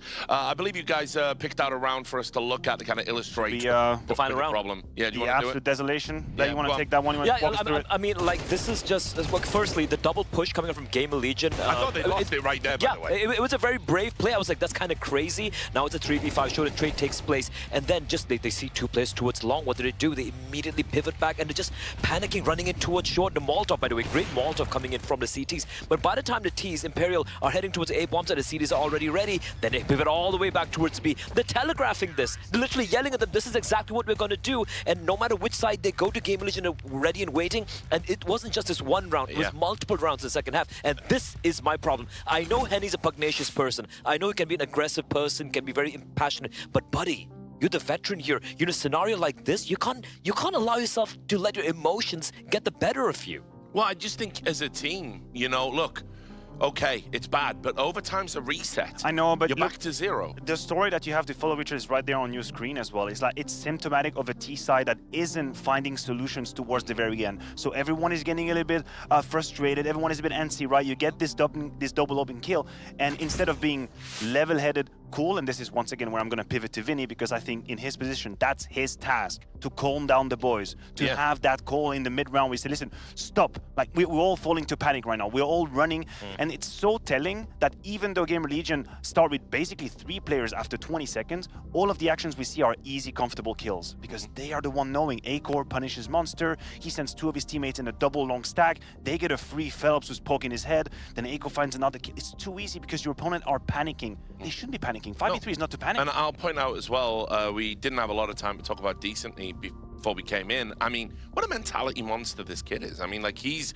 you know, he's the one calming everybody down. I feel bad about in that clip you just saw. I feel bad about putting up the numbers. It's like, you know, the parents are fighting the kids like, Daddy, like, can we not yell at me? Can you not throw, you know, the bottles at me, Dad? Can we just calm down and make sure that we're happy together? I mean, the guy's dropping 29 kills. We'll move past that. He's dropping 29 kills in the server, and he's the one calming down the veterans. Like, decent in Norway, the 18-year-old kids coming in. He's got a presence. He's got something. Shouldn't be happening. He's got something specific. I think he was also at the beginning of the map one of the most solid pieces they had on the B side. So I'm liking. That's what he was doing when they were arguing. He was like, please, kills. like, stop, what more do you want from him?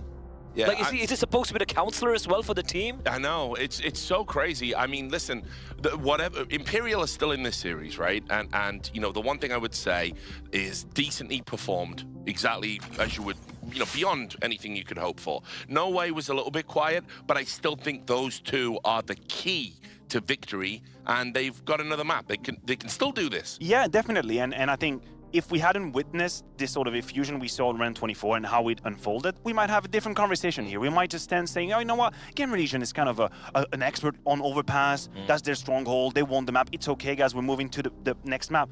But the question is, like, how Imperial is going to react from this. I think Chad put it very aptly at the desk, or the cast right towards the very end. He said, Zach, he's got his hands full here. Yeah, yes. And that's right. This is where a key a moment. coach really earns the absolutely. Salary. All of that money you're getting all just watching demos, it culminates to this very moment, actually making sure that you guys are going to move on to map 2 with their heads screwed on right, and just forgetting about this terrible last round. That's his job. And map 2, Mirage, is a map that, you know, Imperial should be winning on. Like, on paper, they look really good. That game against Heroic was them actually kind of running away with it until Nerds just went Super Saiyan. If memory serves, I think it went to overtime, if I'm not mistaken. So they are very solid on that map. And, you know, if everything's clicking, if they're playing the way they usually do, they should still be a map number 3, but 100% agree with you. There's always been a problem with a lot of the Brazilian teams and the players, is that mentality, right? That fiery mentality. It is a double-edged sword. We know how it can swing the other way, and hopefully Zach, he calms things down here. Well, look, do you know what I like to do? When I need to calm down, I like to look at some beautiful artwork. That's what I do. Henny, pay attention when you watch this VOD.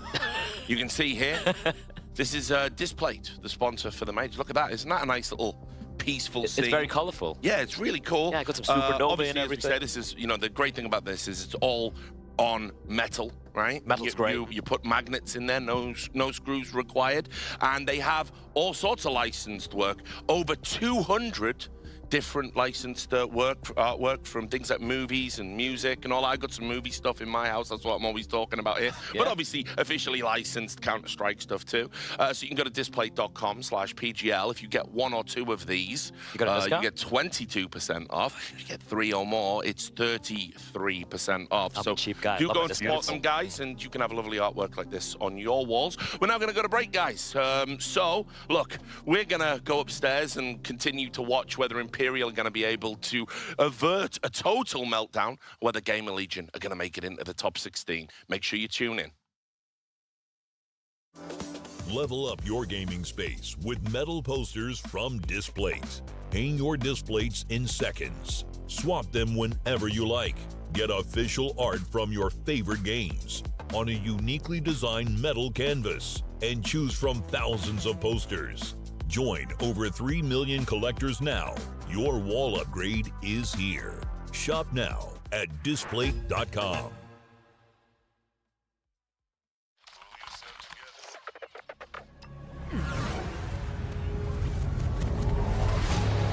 The world is changing quickly. Share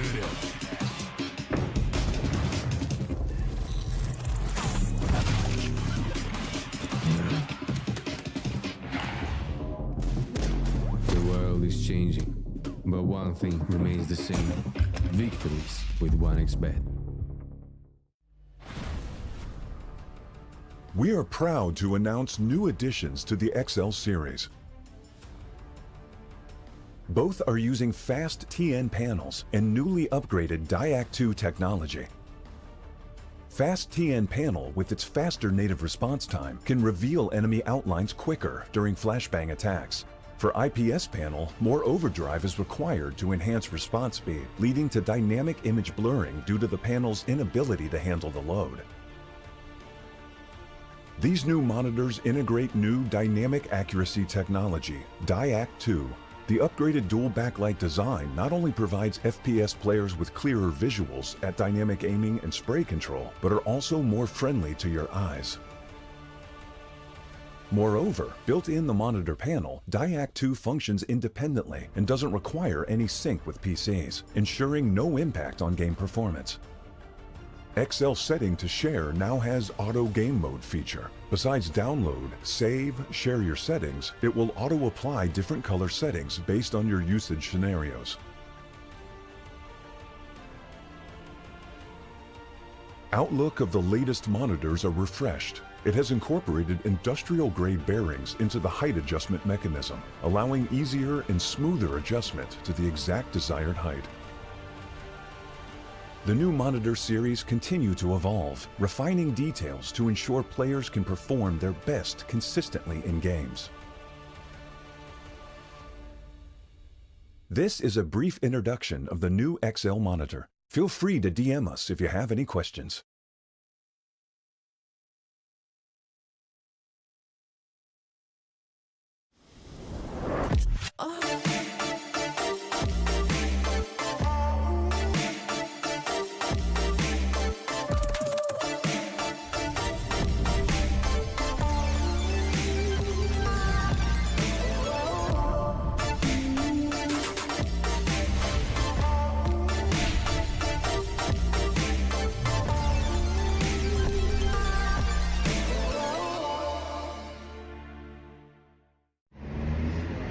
What's popular, it's loud. And this is ASON's commercial. But ASON spent all the money to make the headphones good, and they got no money left for the commercial. So I'm gonna need you to head to ASON.io. ACEZONE, yo. Code PGL, 50 euros off. Got some headphones. It's now or never. It is time to de-quiz the bomb, and I've got Imperials and Vinny with me. Are you ready for this challenge? You've already watched Zach do it and he succeeded. Do you feel more pressure now, mate? A little bit, because I can lose to my coach. Yeah, you can't lose to your coach. You are the IGL. You need to take control of this. You need to know more than your coach. Exactly. All right, get your hand on the mouse. Okay. Press the button And get yourself ready. Let's see it go down. 3, 2, 1. Go. What is the minimum amount of M4 A4 shots the board to kill there's a piece around it if he has Cavalier? Hello. It's 4. Between 2. How many times did Nick appear in the top 10? Holy crap, that's a lot. 4? Okay, yeah. Which player from Canada consistently ranking the top 20 from the Swiss? Yes. Which player from Denmark consistently ranking the top 10 from 17 to 19? Maybe device. Okay. How much money do you get for a kill with clock? 300. Okay, I'm getting there. How many seconds does it take to defuse the bomb without a defuse kit? How do you miss that? Which Brazilian player consistent to ranking in the top 10 from 2015 to... I think I'm 0 that day on 1-1, right? Oh, sure. I don't know. Yeah, boom! Nice. Easy. I'm quicker than How that. did I lose the first one, actually? It's a trick question, because the A4 kills with 5 and the A1 kills with 4. So, so yeah. What we're going to do, man? Make you think a little bit more, you know? Exactly. Put you under pressure. Exactly. But you did it quicker than Zach, so you're happy? Yes. Anything you want to say to Zach? You suck.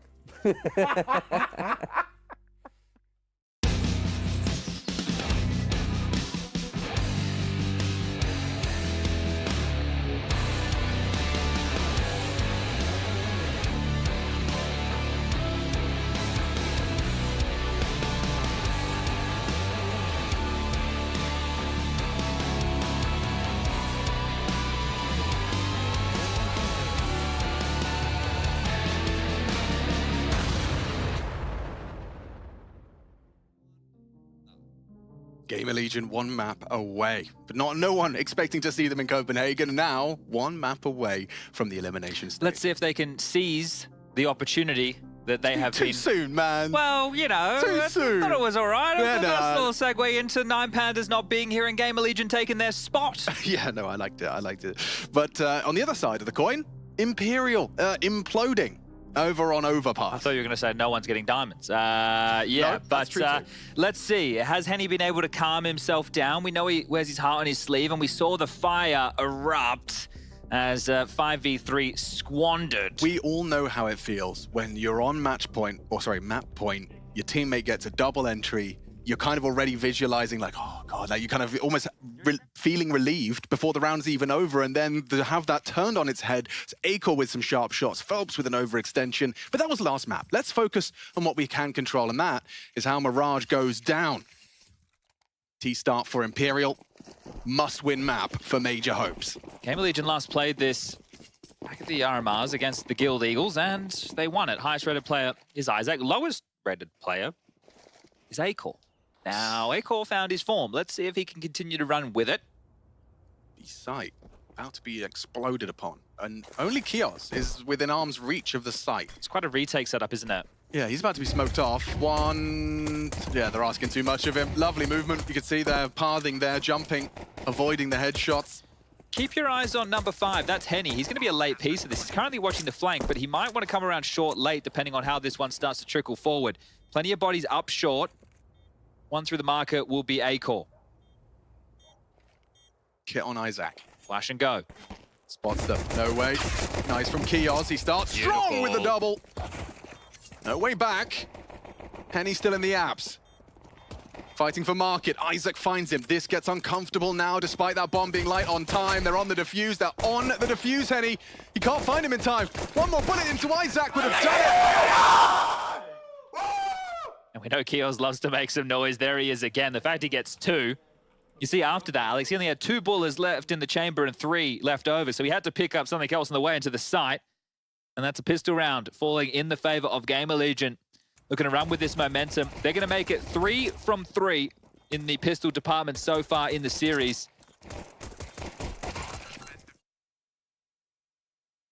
You're keeping the hype rolling. Yeah. I mean, that's composure from GamerLegion. Oof. Peppered by Galils. You're not re-peeking that one, are you, Acor? No, thank you. They've already spread quite quickly down towards the face of Connector. Short boost to respond, and Phelps has found Vault. Thank you very much. Big find. Phelps, he's been found by Isaac. Didn't really have any way out there. Well, mid's going to be cleared. You can see Snacks flirting with the idea. But responding late to this, with the options a flash and a molly, it is Isaac on the B bomb site, having to deal with 4. And he can flash, they can go. Kios likely up short and Snacks on a flank. It's all going to come down to the timing. Imperial just going contact. Isaac. Got an opportunity to find one. The second is absurd. Vinny, just as he jumps, takes the engagement, keeps them with a man advantage into the site. Henny will plant. Have to. It's necessary, but the victory still to be determined. Oh, he's hit the shot. No way. On the bench with 2. But still, this fast flank, they're not considering it. There's a little bit of a timing window here for Snacks. Misses his opportunity out the window, looking to isolate these duels, but they're both playing around this bench side. Double swing. It's inspired.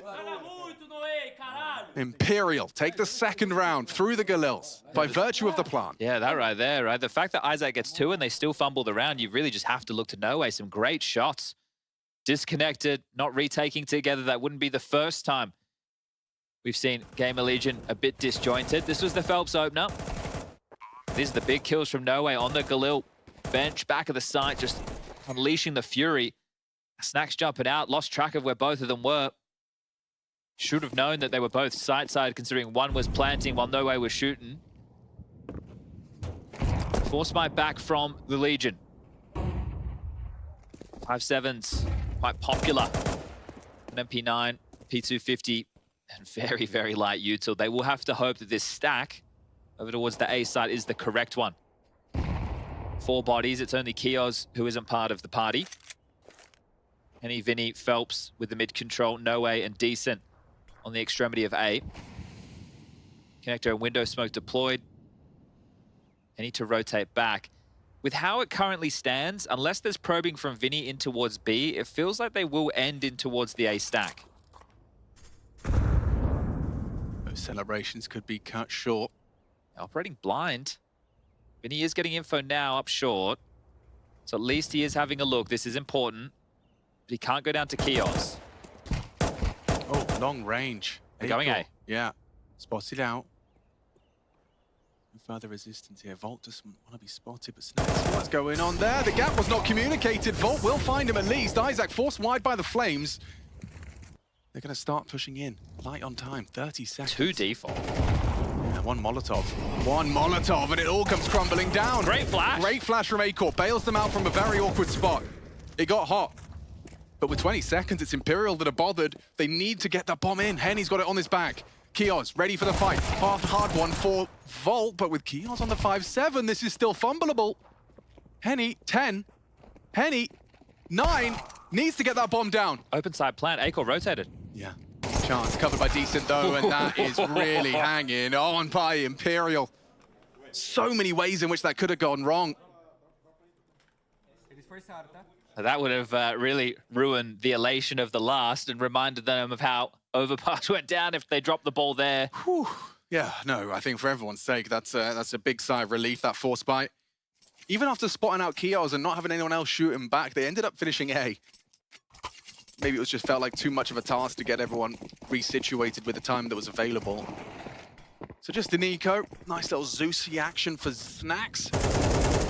He's taken his towards the balcony, but this could be an SMG farming. Vinny, yeah, jumps up. Mac 10 and a HE combined with the AK. They do get one, but Vinny finds himself 3 kills, $600 apiece. He's hearing you decent. Don't think Snacks is getting away with this. What about the flying strafe? Zeus. I love how primed he looks. Like, I'm just looking at the cam. Yeah. So ready to get killed. They can't find him. And he will. And there we go. Well, that was a wasted investment into the Zeus. Not even an opportunity there for Snacks, but now we will get back into the guns. Taking a look at the finances, A-Core, he's managed well and will have enough for the AWP. Seeing Ash call into a timeout, so happy to let them operate as discussed in the game plan. Oh, and A-Core hasn't actually bought into an AWP. He had 5,800, and he's left extra cash. Alex, there might be something direct from the CTs. They might go all in and fight. Yeah, a full mid-control. They're going to jump out the window on Biff. It's only Vinny here to receive them. This is interesting because they could have bought more util. They could have bought an AWP. There's a clear indication they want to vie for this mid-control. 4 players dealing with this. Nobody over towards B. Flash. Oh no, Vinny! He finds one through the smoke and transfers into Isaac. Oh, this round's done. Yep, as easy as that. Well, Snacks in window, Kios towards A. Finish wherever you like, essentially. That's crazy. They send 3 towards mid. Vinny's responsibility just to spot it. Never mind win the round. Well, that's something that GamerLegion have prepped. You can just tell, again, by what they did or didn't invest into. And the sheer amount of bodies. So that's something they discussed, something that they wanted to operate with, and it hasn't landed at all. Snacks would have to go gargantuan. He's across. He has to get 2 more at least. At least. Yeah. And he's dead. Nice work from Phelps. Kills with the save. Next round, 2,900 loss. So we'll just be a partial. And then it'll be 4-1. The guns will come back out. Now, there will be some upgrades into the next. I do think they will go with a standard gun round, which should facilitate an A-Core AWP. And we just have to ask ourselves questions of what can Kios get up to in the next round with this A1S. This is a map that's very well suited to Imperial's individuals as well. I can just, in my head canon, you know, Mirage is where a lot of the Brazilians are just running around. I remember when we went to Rio, the boys were playing Face-Its, and those Brazilian players, they're all just holding W, taking the space, pre-aims off the wazoo. No Way, we've already seen what he's up to. Vinny seems comfortable here as well. This is their domain now, and it's starting to look and feel like it as well. Taking a look, 15 maps played, a whole lot of wins, taken down, yeah, good God, it's a lot of Brazilian opponents.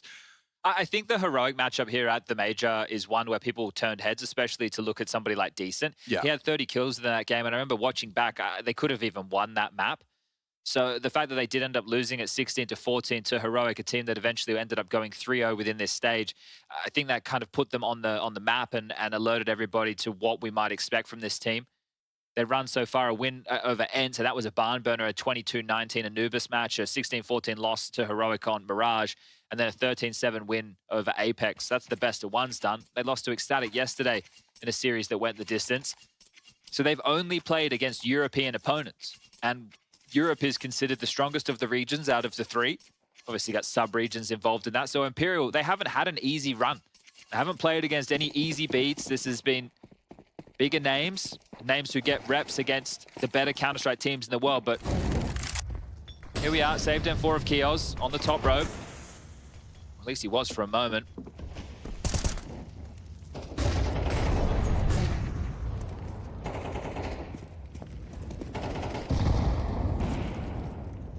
Snags tagged up, and he's hit a couple of shots here. Kios down, opening found. Oh, and in retrieval, he's lost his life, Acor. Arm's not long enough. Yeah, having to stay jarring there, Kios. Understandably so, especially if they wanted to do it direct. After he fired off that shot, though, you know, it's going to be something Imperial are very focused on. They know a save came through. Not anymore. Take that rifle away. Covering it now, Snack's giving it a go, and third time's the charm. He will get away with the M4. Phelps should hear that, so information that somebody else resides. Close A round flash. Isaac, why did you like? That's what I'm saying. Everyone's got their own individual moves. That's lovely from No Way. Save simulator for Snacks. It doesn't matter if he holds onto it with the max loss bonus. Sure, it is going to feel a little bit nicer, but at the end of the day, shouldn't make too many issues regarding the buy. Yeah, but the 5 alive for Imperial, that's going to start getting the cash out of control. Look at this, Phelps already on 6,800, 73 for Decent. Everyone's flush for cash. Yeah, and if all 5 stay alive, they don't need the rebuys. They'll have a couple of residuals available. It does free Vinny up to call a little bit looser in some of these rounds if he'd like. Continue to try and snowball this half out of control, but a 4-round lead accrued, and they do love the BM. I respect it. It's something that I definitely get behind, the spamming of the bodies. I think you and I discussed the spray, the spam, and the teabag, the trifecta of BM. Yeah. Just hearing that from Snacks' POV, like, what is he shooting at? You know what would bother me even more if I was an Imperial fan? Go on. Is if you end up just blowing them out of the server on Mirage, knowing that you probably should have won Overpass. Well, don't let that thought into the minds of Imperial. Well, these intrusive thoughts, Alex, that's what we live with. There they guess true, and there's no denying that will cross their mind, especially if they keep this form up here on map 2. Especially if they lose Nuke. Don't. But for GamerLegion, hey, you know, Nuke, losing close games on Nuke when you're looking for a qualification to the Major initially. Up against 9 Pandas, it was that very map. Acor's a bit sleepy again, Alex. Was CT side Mirage. He's definitely going to have a few more options available to him. Yeah, look, it's not as I want to say as easy as Overpass. I don't think Overpass is easy by any stretch. But with how good teams are at this level with the utility constricting different positions of peaks, yeah, it's going to have to set himself up over towards short. No Way calling through what Util has been expended from the B defense. Acor being required to assist the likes of Kios. Bolt close A ramp, Snacks and Isaac in combination towards middle, both on the jiggle. As Imperial in absolutely no rush. So many nades left over and still have 60 seconds left on the clock. So Vinny can call whatever he'd like with all these smokes, flashes, mollies. Full belts on some. Late mid control. Just after that 60-second mark. Window obscured. Connected the same. But that's a defensive one from Snacks. He wants to fight.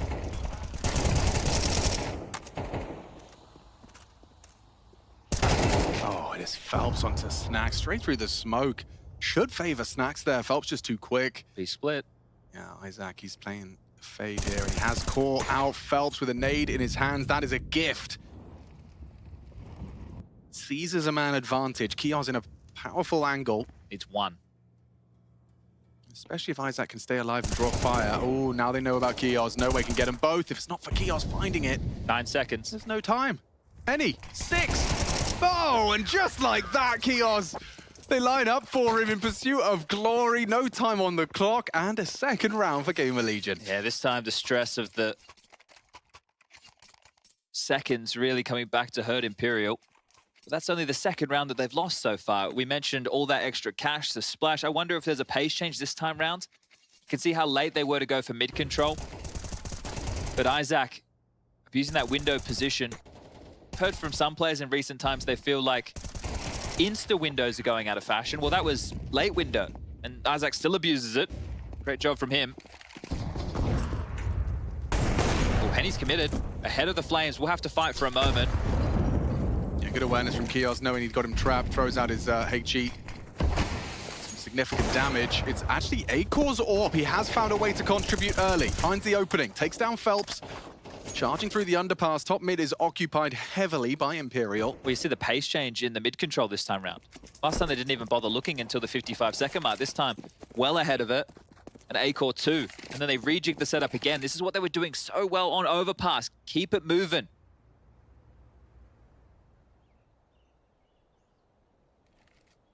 Let's see how ready Vol is for this.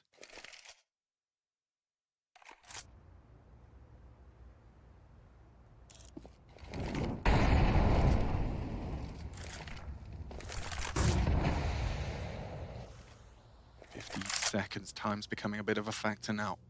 You've fully committed, you've spotted it out the likely finish. You've got 3 CTs ready for you. Yeah, and look at Snacks' util. Now he blocks apartments and he has another bottle of flame. So they're just stalling out with util. This is great. This might segregate the push. Oh dear. 27. Sinking feeling in the stomachs of Imperial. With 5 Safe? up against Safe, you. Yeah, it might be. Just from the util, just from that beautiful combination, 2 incendiaries and a smoke grenade, and they've won the round. Would have been completely wasted just to run in that late, not really knowing what lies on the other side. You have information that likely 2 because of the nades that were expended there. So the only kill is Acor onto Phelps. And that happened at, what, a minute 25? Yeah. Counter-Strike, there's so many different ways these rounds can finish, and that's the joy. That's why we tune in every time. Here it is. It was earlier than that. There it is, round minute over. 33. Wow. Good util usage from GamerLegion, and it is a product of Volt. Jiggling out nicely, getting that info. Henny tutting his tongue as he realizes that the round has slipped away just from that jiggle peak.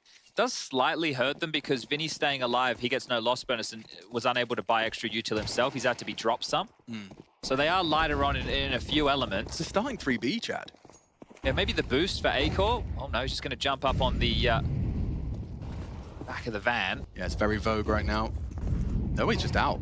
Wow, stretching his legs. It's decent, and no way. These boys can aim with Phelps in combination as well. Volt has got a whole lot to do. Oh, flashed as well. Spotted, should go down. Empty-handed now. Decent, a second onto Snacks.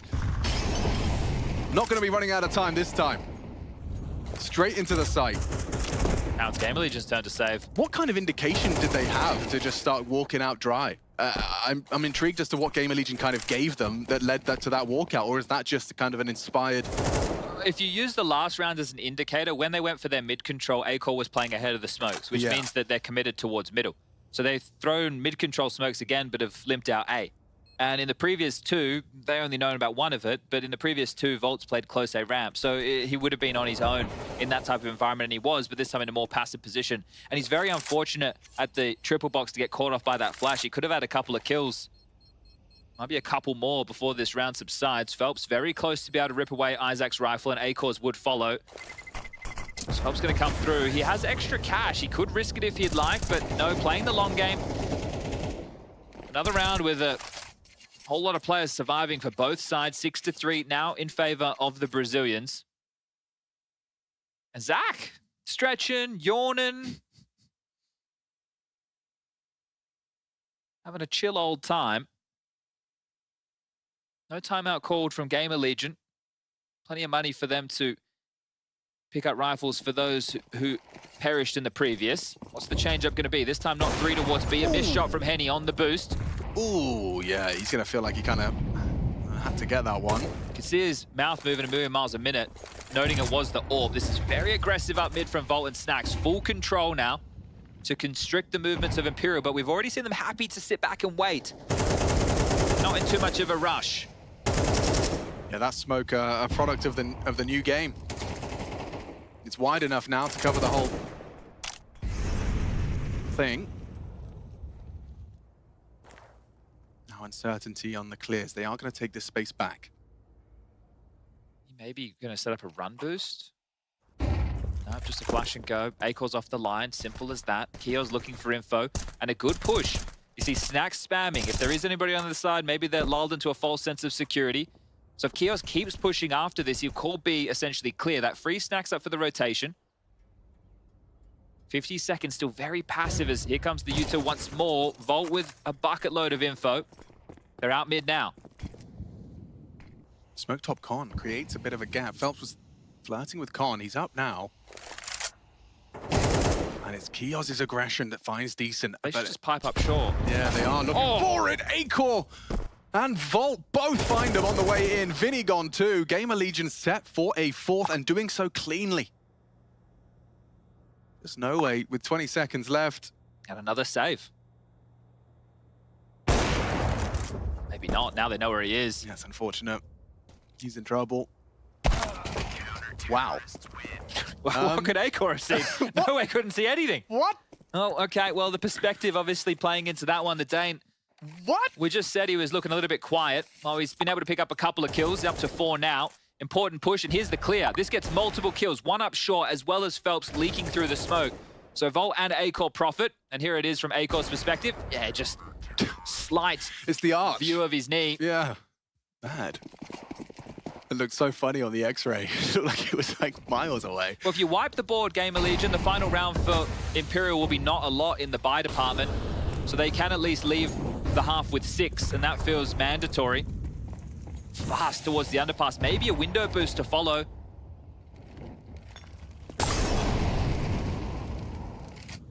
Setting it up for the fight, not the space. Well, this could catch Acor off guard. How diligent is he as to the possibilities for Imperial? He did have a glance. Phelps was tucked in at the time. They'll hang around. They've got time to work with at the moment. Bombs in mid by Delpan. Vinny up Con. Yeah. Boost number 2, please. Gets him on the lip. He can always activate late. Doesn't have to be the initiator. Can capitalize on the chaos because they will be coming through connector into Snacks. Snacks being isolated. Beautiful play from Vinny. Sets himself up for success. Acor distracted. He hits the shot. Oh, he's ready for it. Acor activates.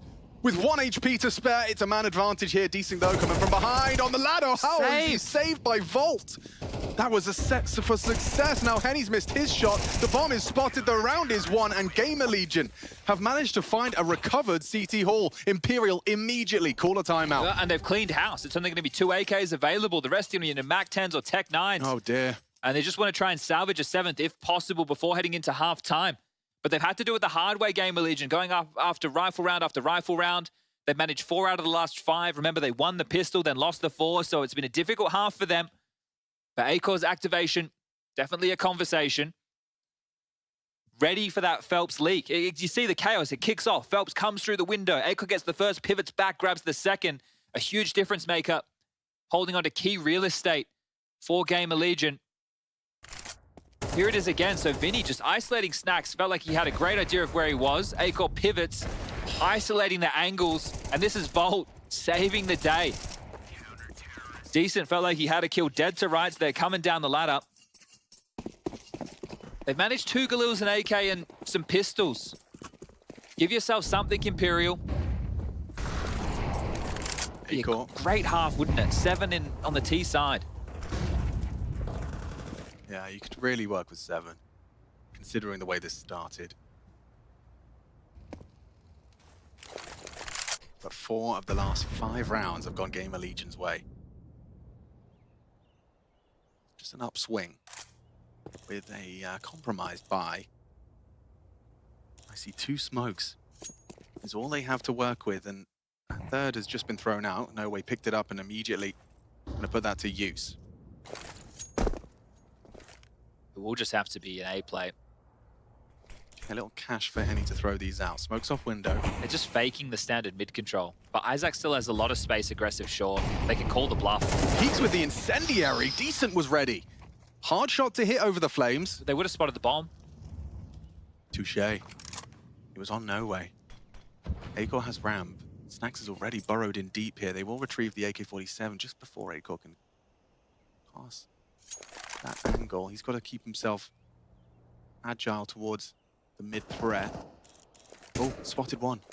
So one ramp, at least another towards the Palace position. They're not going to clear out. Snax, he's got to deal with sandwich. Damage onto Phelps. Isaac finds Vinny. They know where 2 of them are. And now down goes the bomb. GamerLegion, they've done it here. Kios looking to equalize, leave with 6, and they will. A 6-6 half. They won the pistol, and then a run from Imperial, but right towards the end, 3 consecutive. GamerLegion, they are within touching distance of closing this down and sending Imperial home empty-handed. Yeah, keeping it competitive. The circumstances of this first half could have been dire. We would have been headed straight towards Nuke if Imperial had kept up those winning ways. But now, this pistol round will mean an awful lot. This half can get away from Imperial very, very quickly. They lose what would be 4 from 4 pistols. If they decide to force buy into the second of the half, they lose that. It's a full eco. Score would be 9-6. Your opponent in touching distance of that magic number. And that's the man I want to see in this second half. Phelps. On the CT side, we saw it on Overpass. Maybe, I would argue, less options for him on the CT side of Mirage, but there are options for that offensive defense that we know Phelps is grown accustomed to and comfortable. But can we see Imperial win their first pistol, chat? For me, it's just about them avoiding any calamities. Obviously, convert the rounds that you need to, but don't give up any huge number advantages. Don't have any of these fumbles, because that will start really festering. They're coming to Vinny. Fired off a couple of warning shots. It's the support! Phelps nails it. Lovely shooting on the USP.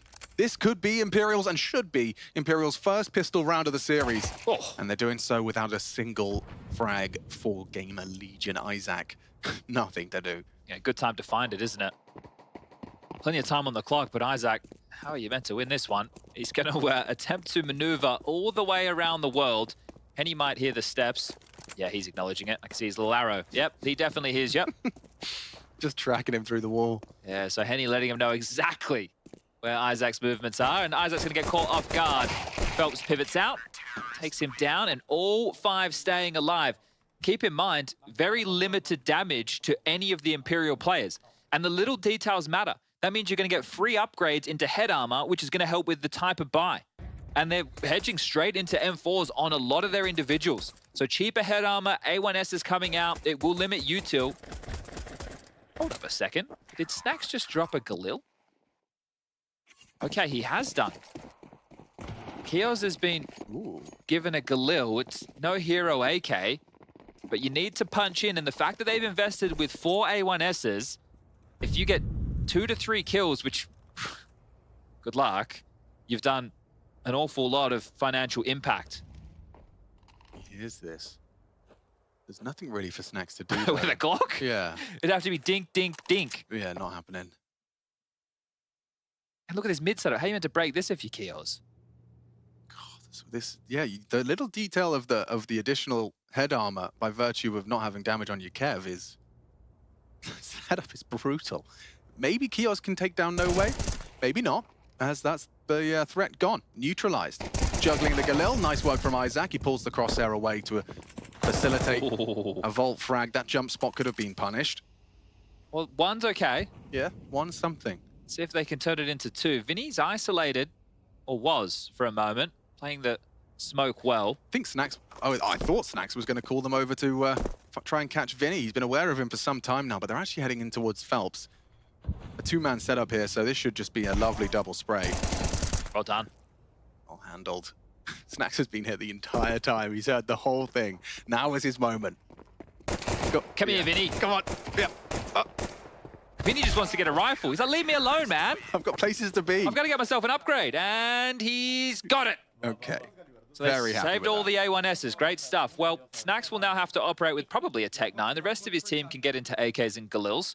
But now what could have been a GamerLegion 9-6 very well could be an Imperial 9-6.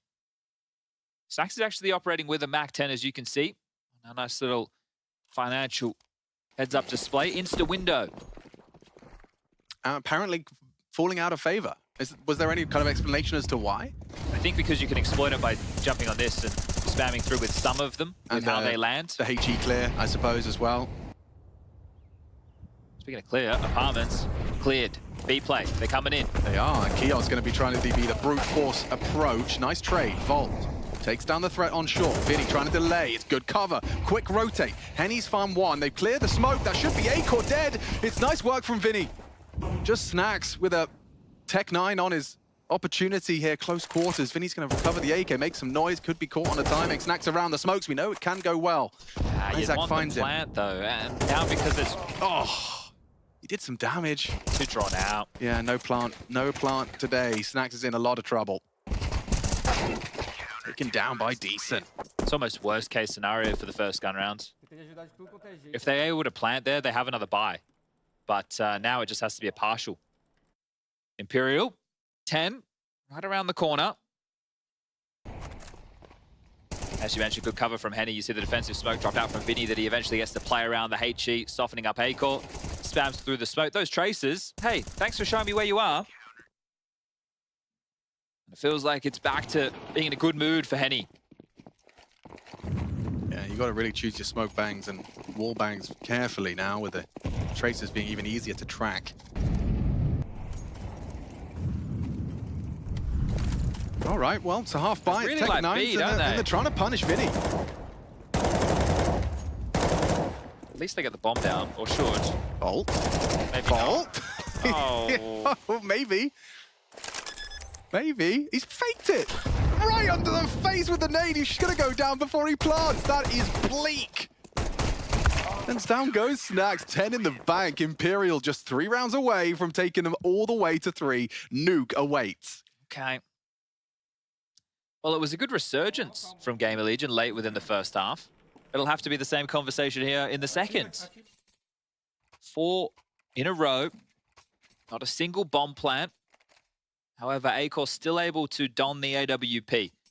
AKs for the rest, full util, and if there's any conversation about the international squadron, and I want to make sure that we really look at the team element of GamerLegion, has to start now. I can't believe Snacks has got the audacity to do the same call again. 3 rounds in a row. And the mid-prong's gone. No way. Takes his head off. This looks very flat. Through the smoke. You're all dead. He hears them. He's going to spray down at least the 2. And a no scope from Acor maybe opens up the possibility for more here, as he does pre-aim for No Way. Clearing out Get Right. Doesn't hit the shot. Phelps repositions. Snacks has hit the shot. This suddenly becomes doable. A 2-on-2, now 1. Henny taking down his rival Orpa. Snacks in the clutch. Knows where they both likely reside. He's not ready for this one, though. Decent just pushing in. And an 11th round for Imperial. Can't quite believe how that one came through. They look lost, don't they, GamerLegion? Keep coming B, I guess. The thing is, if their entire game plan in this T side was predicated on making sure they win one of these B rounds to force the setups the way they want it, well, the half's almost over. The map is almost over. 11-6. Another round with the bomb not going down. Another opportunity that if it did, it could have resulted in a buy. Like they will have to buy anyway. So they are saying goodbye to this map. Great output from Vinny. No dramas from Decent on the final. Acor coming in very late, hitting a couple of nice shots, sure. Captain Obvious here, but also I'm noticing that a lot of the smoke clears are getting much more frequent and much more effective. We've seen multitude of them throughout our opening stage of the Copenhagen Major. Teams have had time to work it out, start to integrate it into their gameplay, becoming second nature to them. What do you make of Isaac on a scout? I think it's a sign of the times. Okay. It's, maybe hurry up, let's get to map 3 type of vibes. Yeah, this is the round where Imperial are starting to think, oh, if we'd have just won overpass. Precisely. If we'd have just won overpass, man. And then you'll have those thoughts if anything starts to go slightly wrong on Nuke. Yeah. But at least they've been able to break the seal on pistols. That's good for Imperial. This is a different call. Contact out mid. Phelps is just going to be holding on to ladder. Any perfectly positioned will punish Acor. And there's a whole lot more where that came from. Henny has the info, has the shots, and with combination of his nade and Phelps' spray, this round is done. Mirage is done. Stick a fork in this one. 5 alive, down they go, Vault eliminated. Now this is just a very comfortable day in the office. Not so comfortable on map 1, albeit that 5v3 is still, as we said, echoing in their minds of just how close they were to finishing this in 2. But instead, a third map will be required. GamerLegion forcing them into Nuke. Imperial, it's all smiles right now. And, I mean, it has been a perfect half. Not a single threatening round. Just having a look at the recap, yeah. Most they've acquired in a round, it's been 3 kills. Imperial comfortable throughout. They've only managed a total of 9 kills the entire second half. Yeah.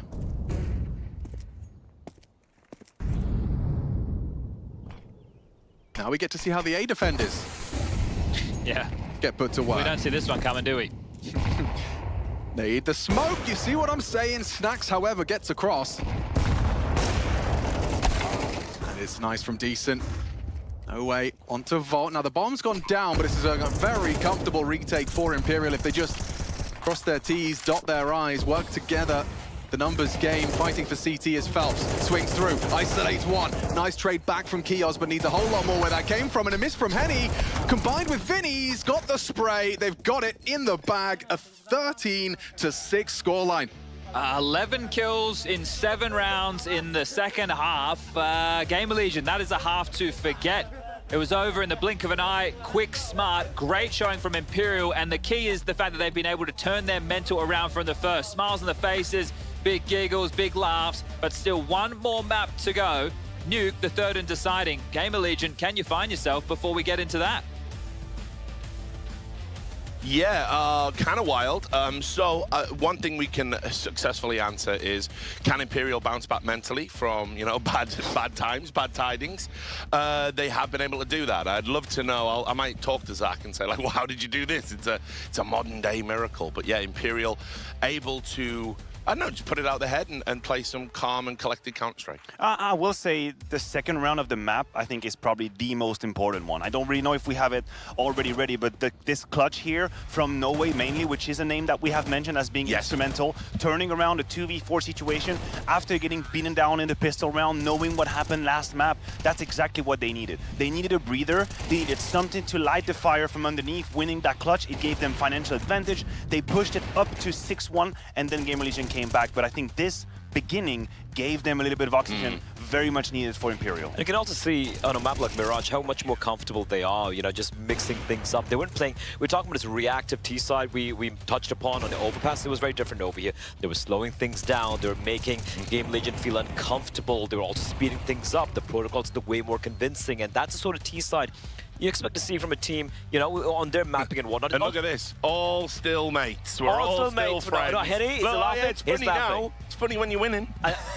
It's great when you're winning, but yeah, but look, it was just a day in the office, so to speak, when it comes to this particular map. For GamerLegion, though, I know this is a map which, you know, Imperial picked. They were picked to be the winners on this particular map, but the T side was a GamerLegion, apart from Overpass. Right, Overpass T side, we praised this particular team.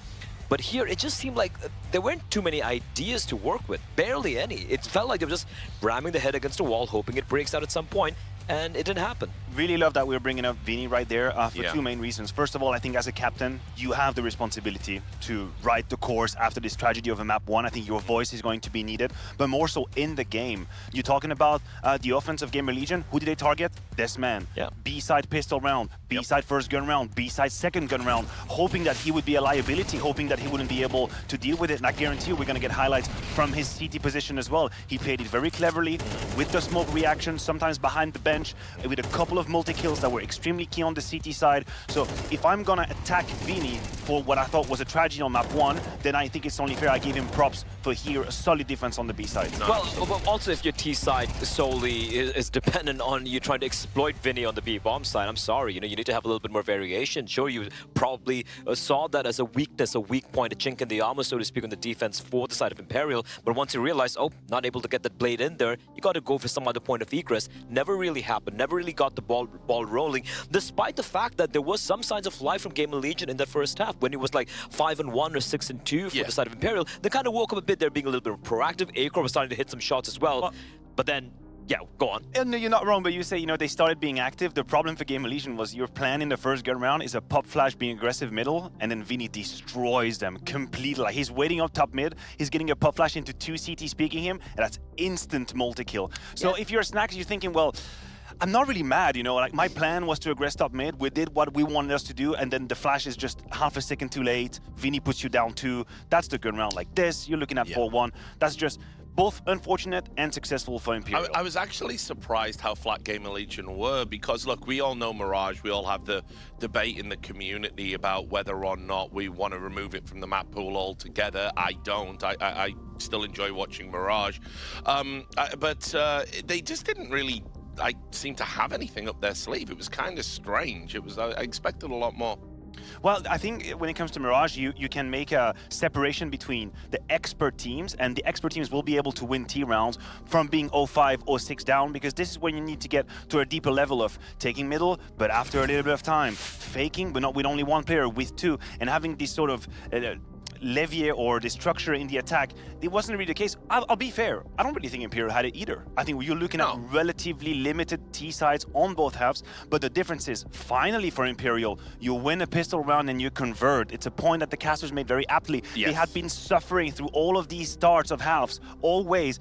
Now you get the pistol round, you get the conversion, and you can enjoy a little bit of breathing. That made a difference. It definitely did, but I mean also as well, you can see from the way the rounds played out, you know, it's nice to get a shutout. It's nice to be on that CT side and you know, close things down on a map where, you know, it can go either way. Yes, and also because if you have someone like Phelps on your team who likes to get stuck in on the CT side, he is always going to be more comfortable doing so when you have a little bit of leeway in a round and you have some money to spare in being that aggressive. When you are down 0-3, 0-4, 0-5, it's harder to be aggressive on the CT side. Think about when you're playing your opponent, you're thinking, we've beating them down, they're going to come to us, let's just be ready. It's much easier to be proactive with financial advantage and momentum, and this is where a guy like Phelps actually shines. So good for them, he got activated as well on that map. So we've seen a map each, now we've seen the ridiculous, we've seen the sublime, maybe not quite sublime, I'm overselling it, but we've seen better than ridiculous. Where do we think we're at going into this deciding map? I mean, what do you I think this heavily sways the way of Imperial now, right? Like we had our doubts about their mental state heading into map number 2. Clearly, it hasn't really phased them much. Nuke has been a problem for GamerLegion. They have a pretty solid CT side. The T side on Nuke is absolutely abysmal. An average of 2-3 rounds being won. And don't let some of the score lines they've had fool you. They have some pretty solid CT sides, I won't lie, but the T side just so unimaginative, actually kind of reminiscent of what we saw over here on Mirage as well. For the side of Imperial, though, it's a map where they have a lot of reps on. Yes, there is a caveat that a lot of the opposition they've had are from South America, some of the Red Canins. Yeah, most of them are. So the numbers can be a bit inflated. They did lose to Monty very recently in Blast Showdown, albeit it was online as well. But I feel like we've seen enough from Imperial as a whole so far. I'm looking at someone like Decenty and the way he plays Ramp, for example. And then I compared it to Kios, who's been having a bit of an anomaly of a tournament where he's overperforming quite a bit. And now when things are looking a little dicey, when the pressure is on, can he deliver? Because he was kind of missing on Mirage right there, right? Yeah. So I'm looking at the individuals. Not alone in that, I'm looking at the numbers. I think Imperial have this one in the bag. Okay, I agree with that. I'll raise you. Well, I mean, I'm in for Imperial anyway, but for the sake of the debate, no, we can agree. We can agree. No, don't adopt contrary positions if you don't feel. Screw your contract. This is a truthful space. It's a truth, but no, I was going to mention Acor because I think he's going to be an incredibly important factor on the CT side. I was rewatching this game that you're mentioning, the one against Monty for Imperial, and they were very brave, reckless outside. I will even put it like this. On their T side, yard, sometimes disrespecting smokes, playing before they bloom, having players go from one side to secret, the other one to main. This is where if you're an AWP, that's your moment. Like, you literally are going to play AWP Pigeon. That's a shout out for the people who were playing the game 20 years ago, when you have T's flying around. Yeah.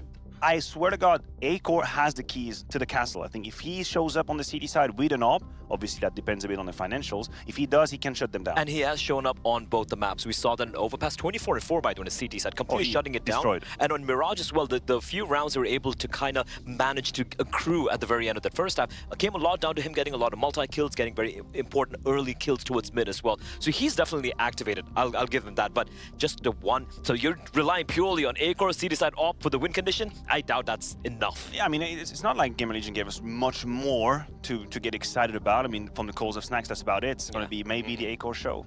Okay, well, let's hope it is. I want a good third map. Guys, thanks for your thoughts. We're going to take a quick break, and then we're going to get into the game when we come back. So we're going to see who's going to go through into the final 16.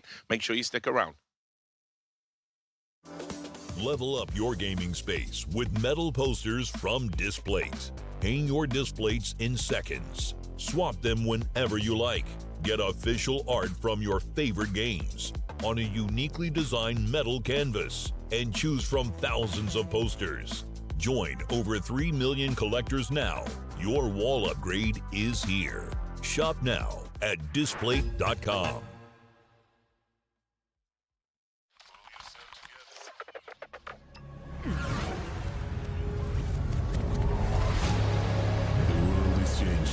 Quickly.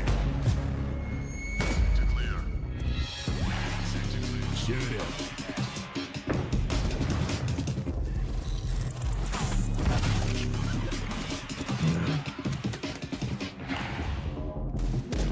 The world is changing, but one thing remains the same. Victories with 1xBet.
What's popular, it's loud. And this is ASON's commercial. But ASON spent all the money to make the headphones good, and they got no money left for the commercial. So I'm gonna need you to head to ASON.io. ACEZONE. Yo. Code PGL, 50 euros off. Got some headphones. It's now or never. It is time to de-quiz the bomb, and I've got Imperials and Vinny with me. Are you ready for this challenge? You've already watched Zach do it, and he succeeded. Do you feel more pressure now, mate? A little bit, because I can lose to my coach. Yeah, you can't lose to your coach. You are the IGL. You need to take control of this. You need to know more than your coach. Exactly. All right, get your hand on the mouse. Okay. Press the button. And get yourself ready. Let's see it go down. 3, 2, 1. Go. Boom. What is the minimum amount of M4 in 4 shots to the board to kill there's a piece around it if he has Cavalier? No. It's 4. Between 2. How many times did Nick appear in the top 10? Holy crap, that's a lot. 4? Okay, yeah. Which player from Canada consistently ranking the top 20 from the Swiss? Yes. Which player from Denmark consistently ranked in the top 10 from 17 to 19? Okay, maybe device. Okay. How much money do you get for a kill with clock? 300. Okay, I'm getting there. How many seconds does it take to defuse the bomb without a defuse kit? How do you miss that? Which Brazilian player consistent to rank in the top 10 from 2015? I think I'm 0 that day, only one, right? Oh, sure. Oh, no, yeah. Boom. Nice. Easy. And Easy. quicker than How did I Zach. lose the first one, actually? See? It's a trick question because the A4 kills with 5 and the A1 kills with 4. So, So, yeah. What we're going to do, man, make you think a little bit more, you know, put Exactly. you under pressure. Exactly. But you did it quicker than Zach, so you're happy? Yes. Anything you want to say to Zach? You suck.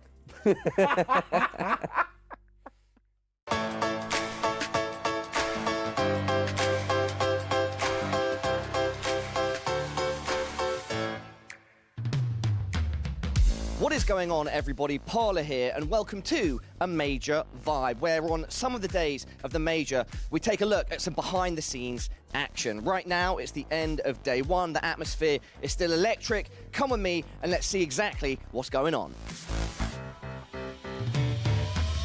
First things first, outside the actual tournament area, this is where our... Oh, look, you can see a Wild Isaac and a Wild Snacks. They're getting ready to play in, I think, in about 20 minutes. This is where our players and management, our organisations, any guests really, this is where they can watch the matches outside of the tournament area. Over the course of the day, there have been some electric moments, right? So this sort of fan or supporter area or organisation area gets very loud. The atmosphere is awesome. This is where people sit down, relax, sort of prepare themselves, and also watch exactly what's going on the stream.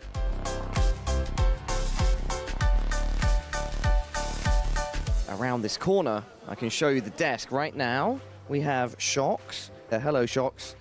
And yeah, we have her, Richard Lewis. Then we've got Pimp, Blair, two of our analysts. And then we also have Maniac and Jason, Mozo Tool as well. So our desk is absolutely stacked. Yeah, 3 of the best in the world. Oh, we can also see Cloud9 that just got a victory. Congratulations, Boomich. That's a very happy Boomich. Boomich, feeling good? Yeah, of course, 2-0. Not an official interview, by the way. We're just showing people around. But you feeling good? 2-0 now in the groups? Of course, of course. Gonna get a good sleep tonight?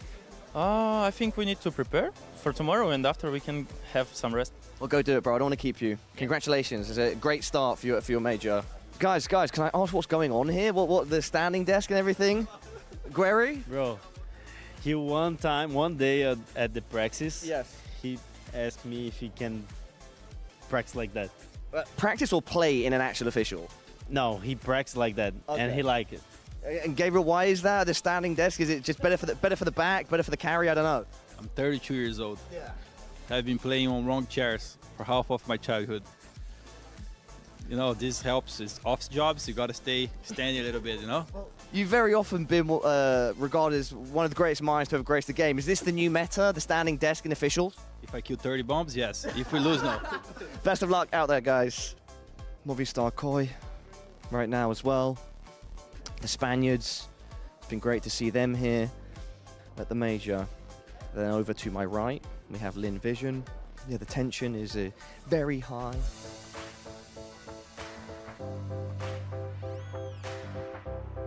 And there we have it, everybody. This has been a Major Vibe. And let me tell you, day one of the Major has certainly been a vibe. It's been a pleasure to show you around. We hope you've enjoyed what you've seen, and we'll definitely be doing some more. Thank you for joining us, and we will see you in the next one.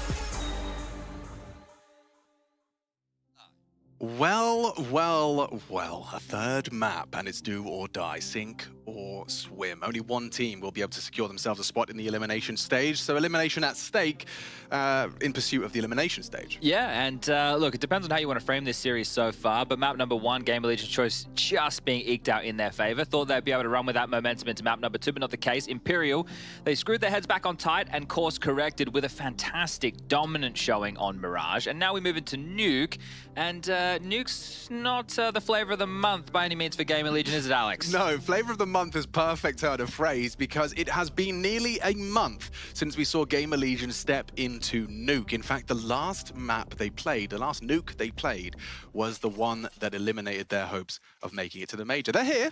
and at the major. But either way, it was 9 Pandas who knocked them down, and it was that brutal top pop, that glowing 30 bomb nuke. They haven't come back to it since. And it gets worse, Alex. Since Snax has been in the roster, they've played it 12 times, they've only won it 3. Okay, well, it's all to play for. Kios and Acor putting 3 on the floor. And he already in heaven, but this T-start off to a flyer.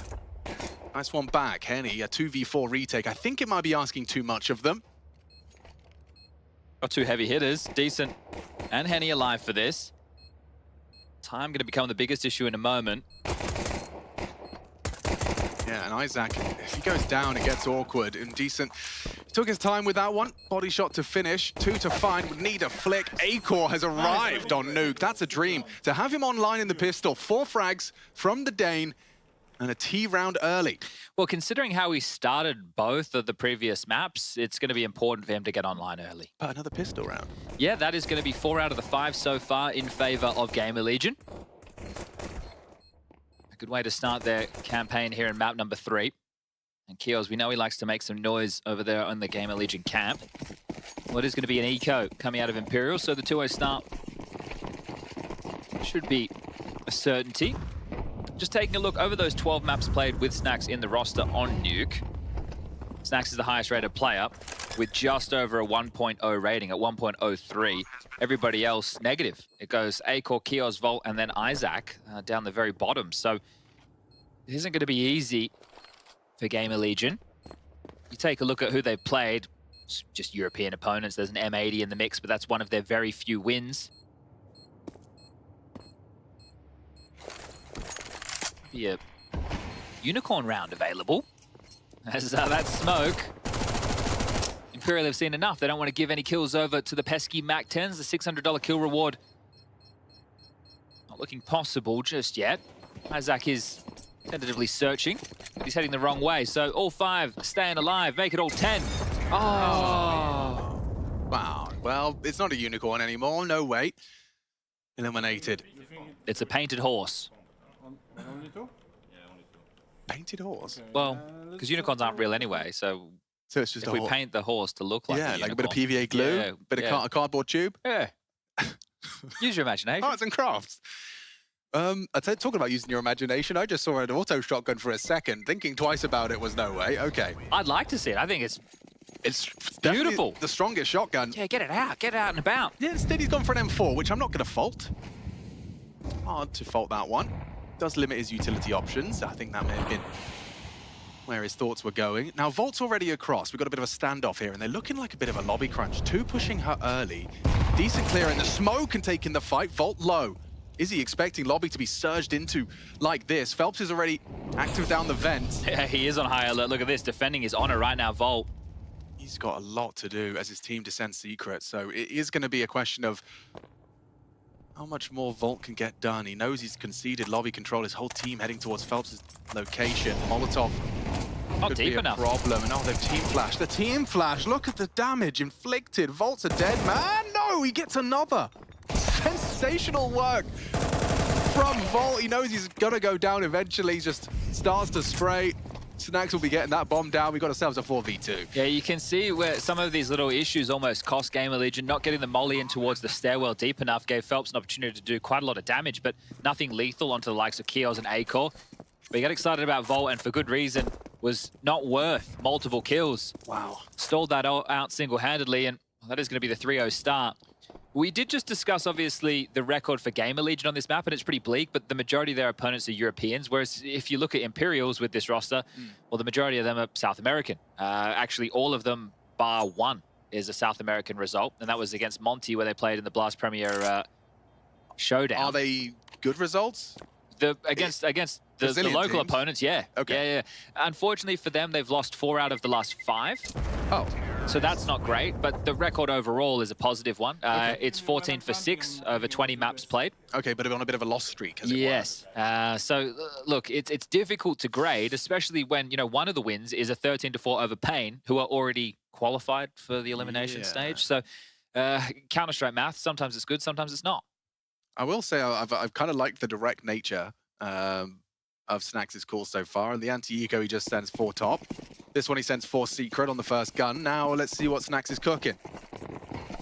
Partial investments behind the saves. Restarting ramp. Looks like they want to get the boost up early and a quick rotation from Phelps. So they will be addressing with the secret leak. Yeah, okay, I like this a lot. You've already conditioned that when the smokes were up, we went down. Now you just send Snax as a bit of a lone wolf. Nade might land square on the noggin. Oh, he's gotten away with it. He's gotten away with it. Phelps, this is a very important duel. The whole round gets thrown into disarray if He's not aware Snax has crossed. Sneaks. Who goes first? Is it ramp or is it the secret? I think Snax. Oh, the jump! The jump! He couldn't process that Phelps was on his screen. Now Henny, good for 1. Boost is paying off. While you're reloading, decent down. Got a 3v2. Couple of unforced errors for both sides. Well, Phelps is still down here and they should be aware of that. Do you want to try and... I like the wrap. The wrap's a good call. Nobody's already anticipating this. If they go up Heaven, which is always risky, right? It's very risky just to go up that ladder because you know you can get bopped. It doesn't even matter, even if they had a USP. This is smart though, Chad. I like this call. Acor and Isaac, they're going to clear yard. All the way from ramp. Now, if they smoke Squeaky, which is available, Noah will be ahead of it. So it depends on the type of smoke that's thrown. Oh, did he see? Back down secret. This is where it gets real crazy. Yeah. The fact that they've had enough time to be able to manage this, I thought they were just going to go in main, smoke off towards Squeaky, try and aim map in towards the site. Phelps, I don't think he's going to expect this, Alex. Why would you expect them to route all the way from ramp to secret? That is insane. Yeah, this is really cool. But do they clear him? Look at the time. They have to. Oh, Phelps. He's not cleared. Not cleared. Turn. This is perfect. This is all on Phelps now. If you can just deny the plant, the round is his. He's going to be so surprised they're planning. Oh, man. Retake on. The bomb going down. Thinking how? They know he's control. Peeking up. Good timing on this. Messy spray from Isaac. Now Vinny activates. A double kill required. Acor provides. It's all onto Phelps. He needs 3 of his own. Both with a double kill so far. It's Acor and Phelps. A battle of wits between these two. An audible descent onto the bomb site floor. Acor versus Phelps, and Phelps too strong. All of that for nothing. Sure, a bomb plant's great. The round was what they were looking for, and it was Acor unable to close. Phelps giving Imperial something to celebrate. Their first round on this CT side and an elimination game. Wow, the routing, it looked genius, didn't it? The fact that they didn't find Phelps, and he's the one who was first contact on towards lower, gets to stay alive and then clutch out the round. Great work, Acor. It felt like he had done enough. Really did. The thing is as well, were you expecting a kit? Felt like he may have played his hand a little bit early on that peak, and you could see the frustration of Acor immediately come out after losing that round. Not the end of the world, GamerLegion still have enough money to buy. But if they lose back-to-back, that conversation will change. Acor into the AWP, the same for Henny on the other side. Traditionally the highest-rated player for Imperial on this very map. We've got some yard aggression here, Chad. I'll keep my eyes on Phelps as well. He's dug in deep. Towards the barrel, Snax is just going to be playing a passive hold, so that's not relevant just yet. Instead, it's decent holding on the ramp side. Lobby controlled. Acor on an AWP. T-side nuke. It's not always easy to find contributions.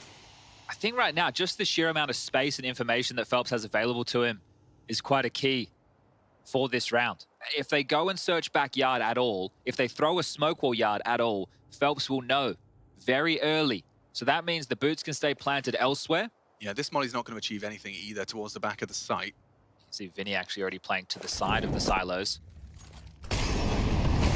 Will extinguish to allow uncertainty to grow. Ooh, Henny misses his shot, flashed off, vault down. Nice work from Decent, a double in defense of the ramp side. Snax might catch him. Oh, he's left. Yeah, he's swapping to his my nades. lord. Oh my god! It's going to be Snax to find him. That's 1 back, still an advantage. Henny doesn't need to take this engagement. Isaac's walking towards the smoke, walking to take hell control, and they will do so Sorry, loudly. what? It's audible. Yeah, they are really subverting the expectation. That nade's got Isaac's number. Avoids it. 1 back onto Henny. Some chip damage. Now Decent's coming for you. Henny drops into the site loudly. Acor anticipating this, but I think he's already gone past the line that of Acor's expectation. We'll catch him on the way up the ladder.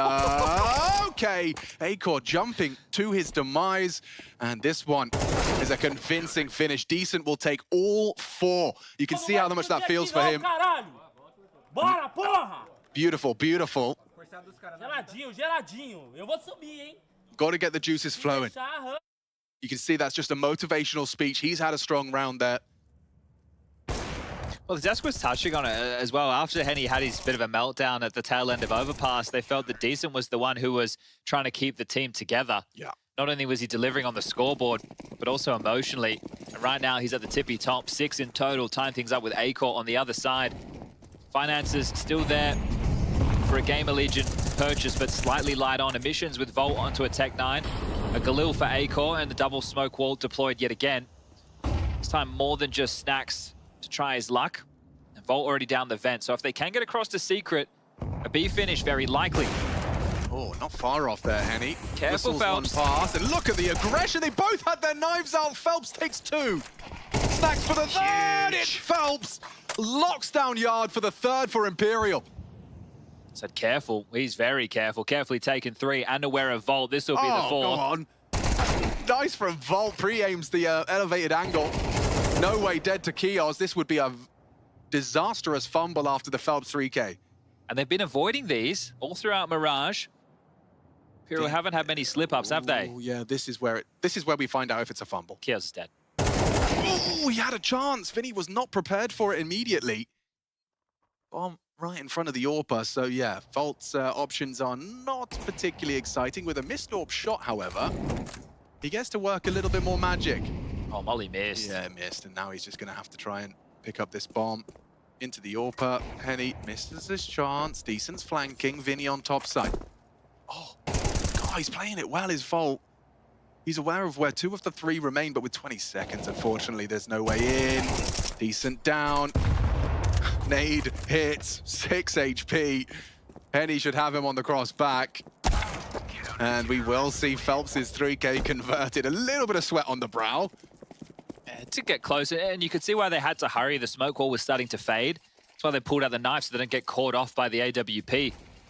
But just as it was starting to become a little bit of a concern, you can see as it changes color, you know, the smoke starting to expire.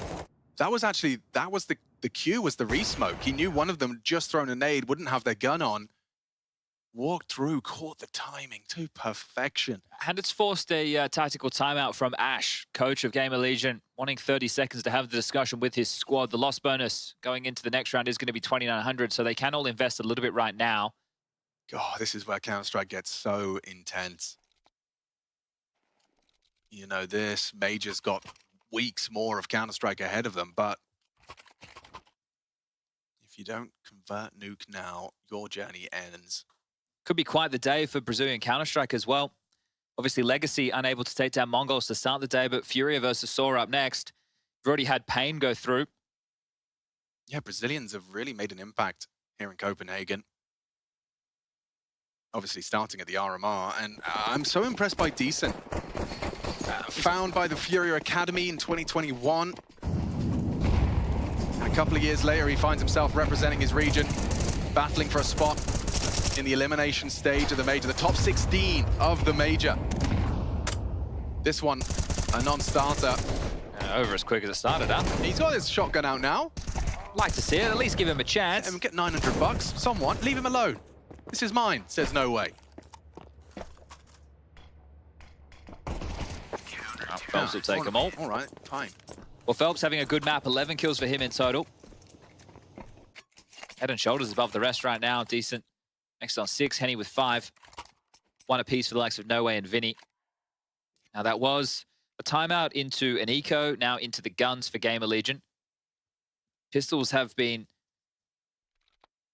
more often than not, falling in their favor. Managed 4 out of the 5 so far. They managed the conversions off the back of the pistol. But then they lost to 2 saved guns and a couple of MP9s. Phelps one-on-one against Acor coming in clutch, and now a spree of rounds, 4 on the trot. What's the difference maker? Pressure towards ramp. They want to try Decent again. This kid loves to be tested. Yeah, he's passed every single one of those tests so far. Peeks through. This time only the 1, but 1 will do it.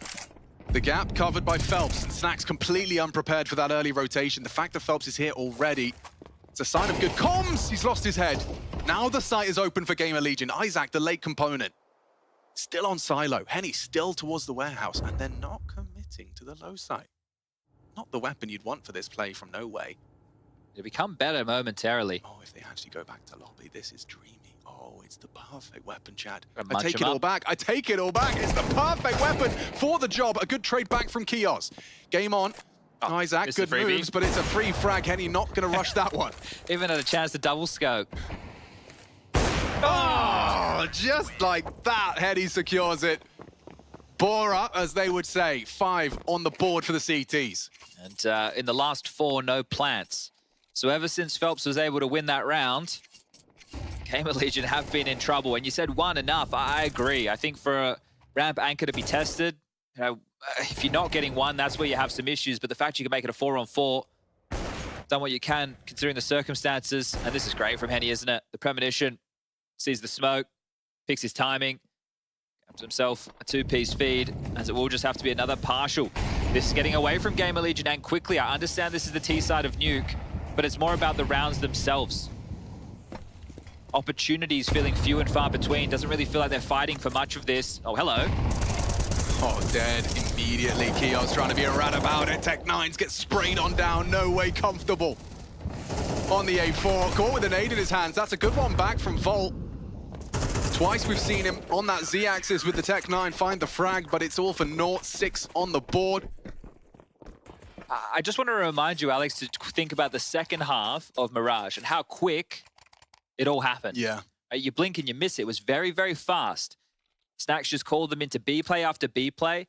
And this is feeling very, very similar in terms of just the sheer speed. Phelps feels like he is everywhere. All right, 14 kills now. Yeah, I'm very impressed by his rotational awareness. He just has been in the right place at the right time every time so far. Vinny hasn't had to do much. Well, that's an in-game leader's scoreline right there. Is that right? 1-3-2. Yeah. Yep. Wow. But this is the thing with Phelps.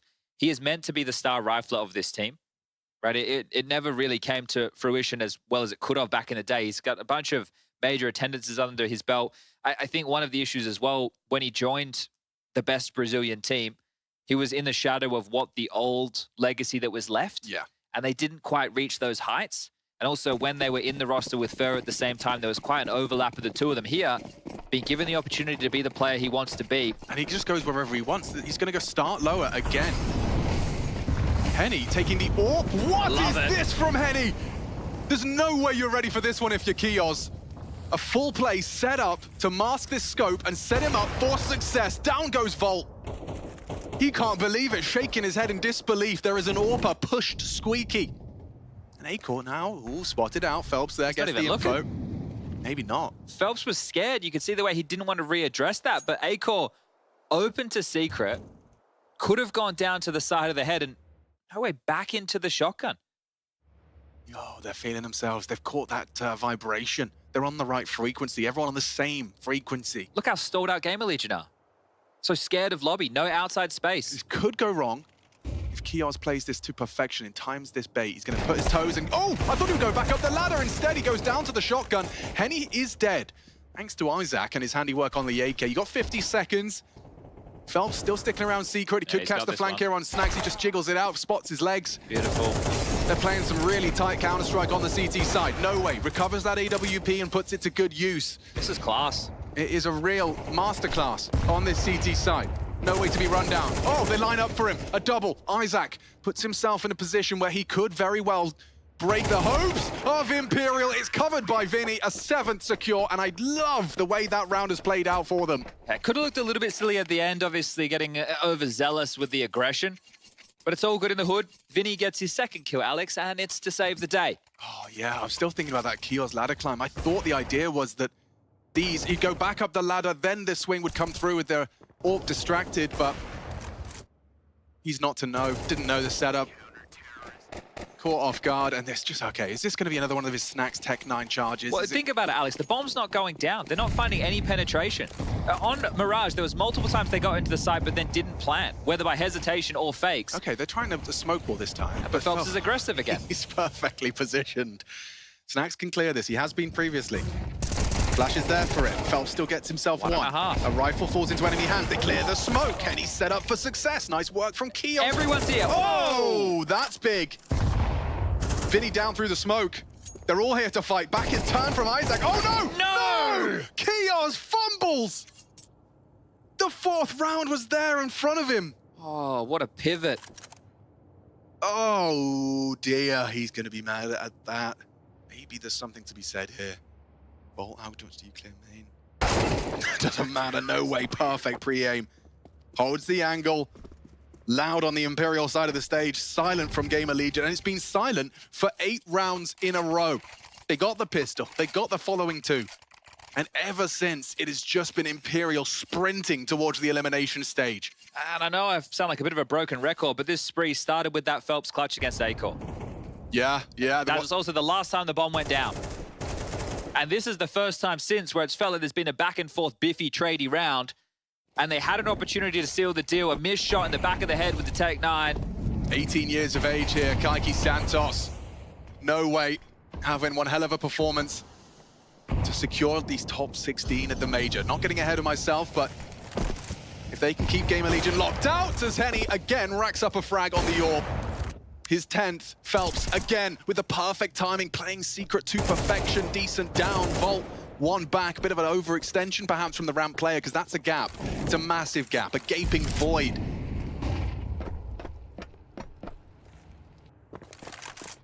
The bomb surely going to join them. It's Acor that's concerned about the lobby push. He was loud about his maneuver. Henny addressing the potential for hell. No way's already down here though, so it's not going to be without resistance.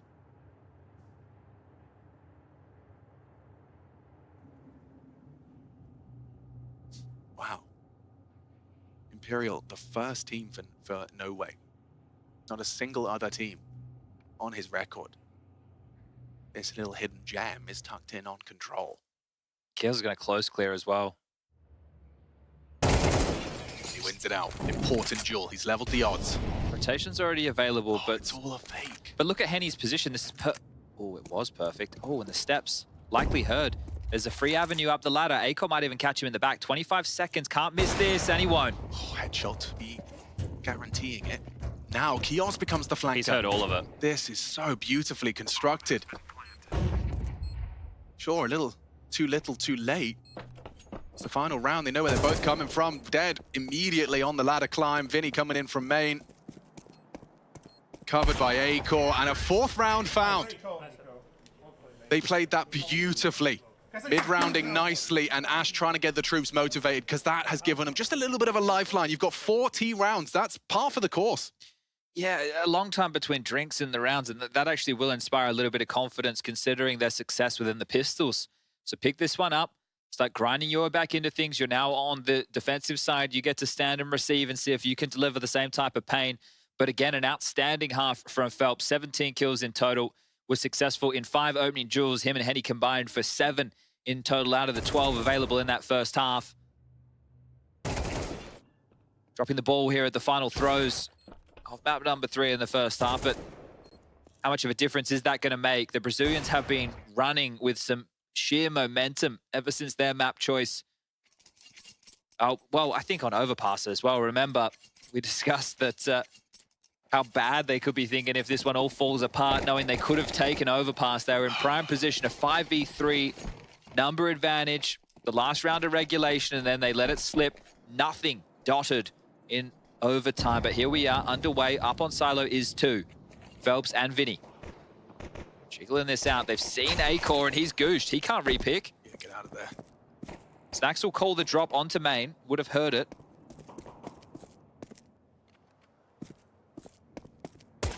That's the end of Acor. Can't believe he's repicked on that HP. That's most definitely an overextension on his part. Didn't need it. Maybe he thought there was only one and the drop on towards main, so he wasn't so worried. Regardless, that hurts. Ooh, that hurts though for No Way.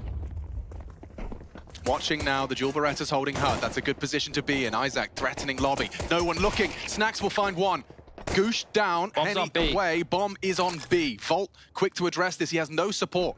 Decent's alone here. Oh, and now he's gone. Crisp. They can just defuse if it's not for Vinny holding the vent rotation. Gets the first. They're onto the bomb. Henny's miles away. He can play with the doors. They're both off the bomb. This needs to be a clean headshot. He's getting flanked. Oh. Does adjust onto Snacks. Time now. Henny can rotate in. Yeah, this is becoming doable. No, it's not planted for him. The cover is there. And another GamerLegion pistol. Just as you said, they get the tail end round of that first half. And with the pistol on top, It's not a certainty for Imperial. That's 5 from 6 in the series so far, but that is the bomb going down, and we know what that means. Galil's available now for Imperial. They did it on Mirage, Chad. Do you want to take a timeout to at least discuss your approach? Would feel advised. It was a good opener onto Acor, but Isaac bounces back, and a couple of crispy ones come out of Volt. Has his moments, doesn't he, Volt? He does, he really does. He's got that sharpshooter mentality, just nails them. And they were compulsory frags to have a hope of taking Nuke. You can see what that means to Kios on his face. Well, they did buy. It's not all Galil's, right? They've actually... Okay, well, that threatens the vent drop. You can see Snax immediately addresses it. Loudly down the vent. That would have been heard, so... Yeah, is that part of their plan, though? It's forced a CT off of the top site. Smoke wall as well. Elevated angle from the AWP to call this clear. They're pincering in. Isaac's the only one up here. You've got Volt tucked on CT vent. Responsible for main. He's worried about Hut. There's so many things you have to be watching. Akor's got his nades out. Still Isaac good for the one. Decent ahead of the play. They're going to line up. Good work. 2 from the Galil. Isaac down, and they've taken the site. And the round. Less. Snax. He's got 2 on a plate. And now a third. Kios comes in from heaven. It's all onto Henny. What has he got? He's got the first. A Tech 9 long range onto Kios. Snax has made the impossible possible. Playing around that vent. Kit. He's going for the 10-second sit. Henny counting in his head. 5, 4. Peek. Bait. Gets him off the bot. Playing the time. Henny for Imperial. Oh! He hits the headshot! Tested by Snax, but Imperial reigns supreme. What a clutch from Henny. You can see what that means to the boys. A 4-on-2 situation almost slips away in the chaos. But he's been to a major final before, and that experience playing through against another vet. Snax, one of Paul's greats. Man, I thought Snax had done enough there. Lovely restraint from Henny and a clean headshot to finish as well. Plays the mind game, pulls him off the bomb. Oh, last time out for GamerLegion. That's 30 seconds on the mic for Zach as well as Ash. This, again, is what you need, right? Second round conversion, dude. They lost the pistol, but it doesn't matter. Yeah, and you're in a horrible position right now if you're GamerLegion. I just keep turning to this Imperial roster. Phelps and Henny, right? These are the 2 most experienced members of this team. And to get them delivering in a game like this when the pressure's on, that is the recipe for success. Then the contributions of No Way and Decent. They're freed up. They're not feeling the pressure. They're the young guns. Right? They're not feeling like they're the ones who need a carry in a moment like this. Phelps has had a phenomenal first half of play. He has done more than enough to set them out to convert. And now Henny, that's his type of impact. Yeah, that's Henny impact, and it is going to put 9 on the board. They are 4 rounds away. Make no mistake. GamerLegion can't hear because they've just pushed their chips to the center of the table. Here it is, it's 5-7s. They missed a nade that just landed on Decent, but that's not the end of the world. It is if a scout finds a body shot onto Decent, but for now, he'll back away. Deep smoke, threatening presence on lobby. That's the scout, missing its shot. Phelps gets across to red unscathed. Lots of bodies here, 4 fighting. They know the Angels favor them. It's Galil's versus Pistols. Why not just take Angel's yard? Vital flight, Kios. Opts for the latter. That's a hell of a deagle shot still. Snax, stubborn, playing it. Ooh, an aggressive hand, and with Acor combined. Good trades. It's trading out nicely. Vinny, talk about experience. Spams the smoke onto Isaac. It's only Volt and Kios. And the dust will settle for a moment. Vinny's still there. Good shot from Volt. You talk about that sharp shooting. That's one. Remember, Decent low.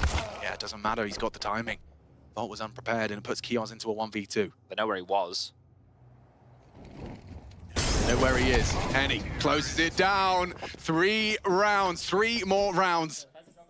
And Imperial will make the top 16. This is dire right now for GamerLegion. Next round, they are going to get the 2,400 loss bonus coming into the bank balance, but that puts you in a first gun round that somewhat sucks. If you go for the M4s, you're going to be lighter on the util department. You need a bit more of an opening move.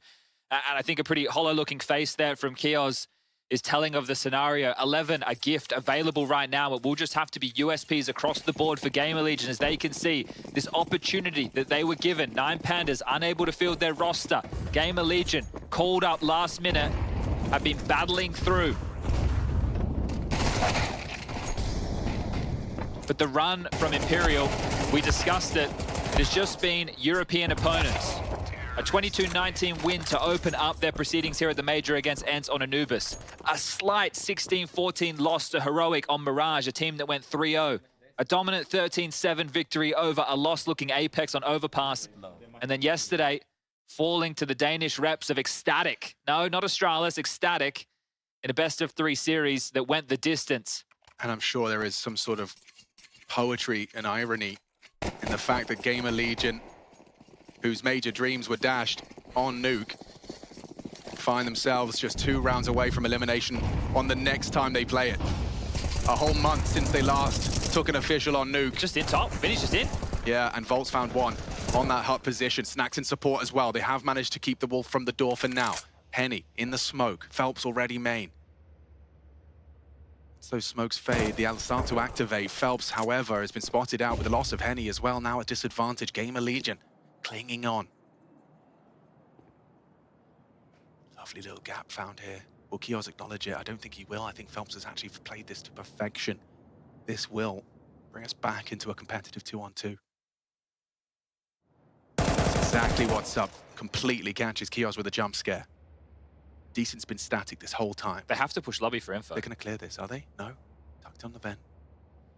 Tetris and backside. They regroup to take the lobby. No, they had to. That's their only choice. That's what Phelps is expecting. Timing's going to cost him. Decent. Oh, perfect. Nails the headshot. What awareness.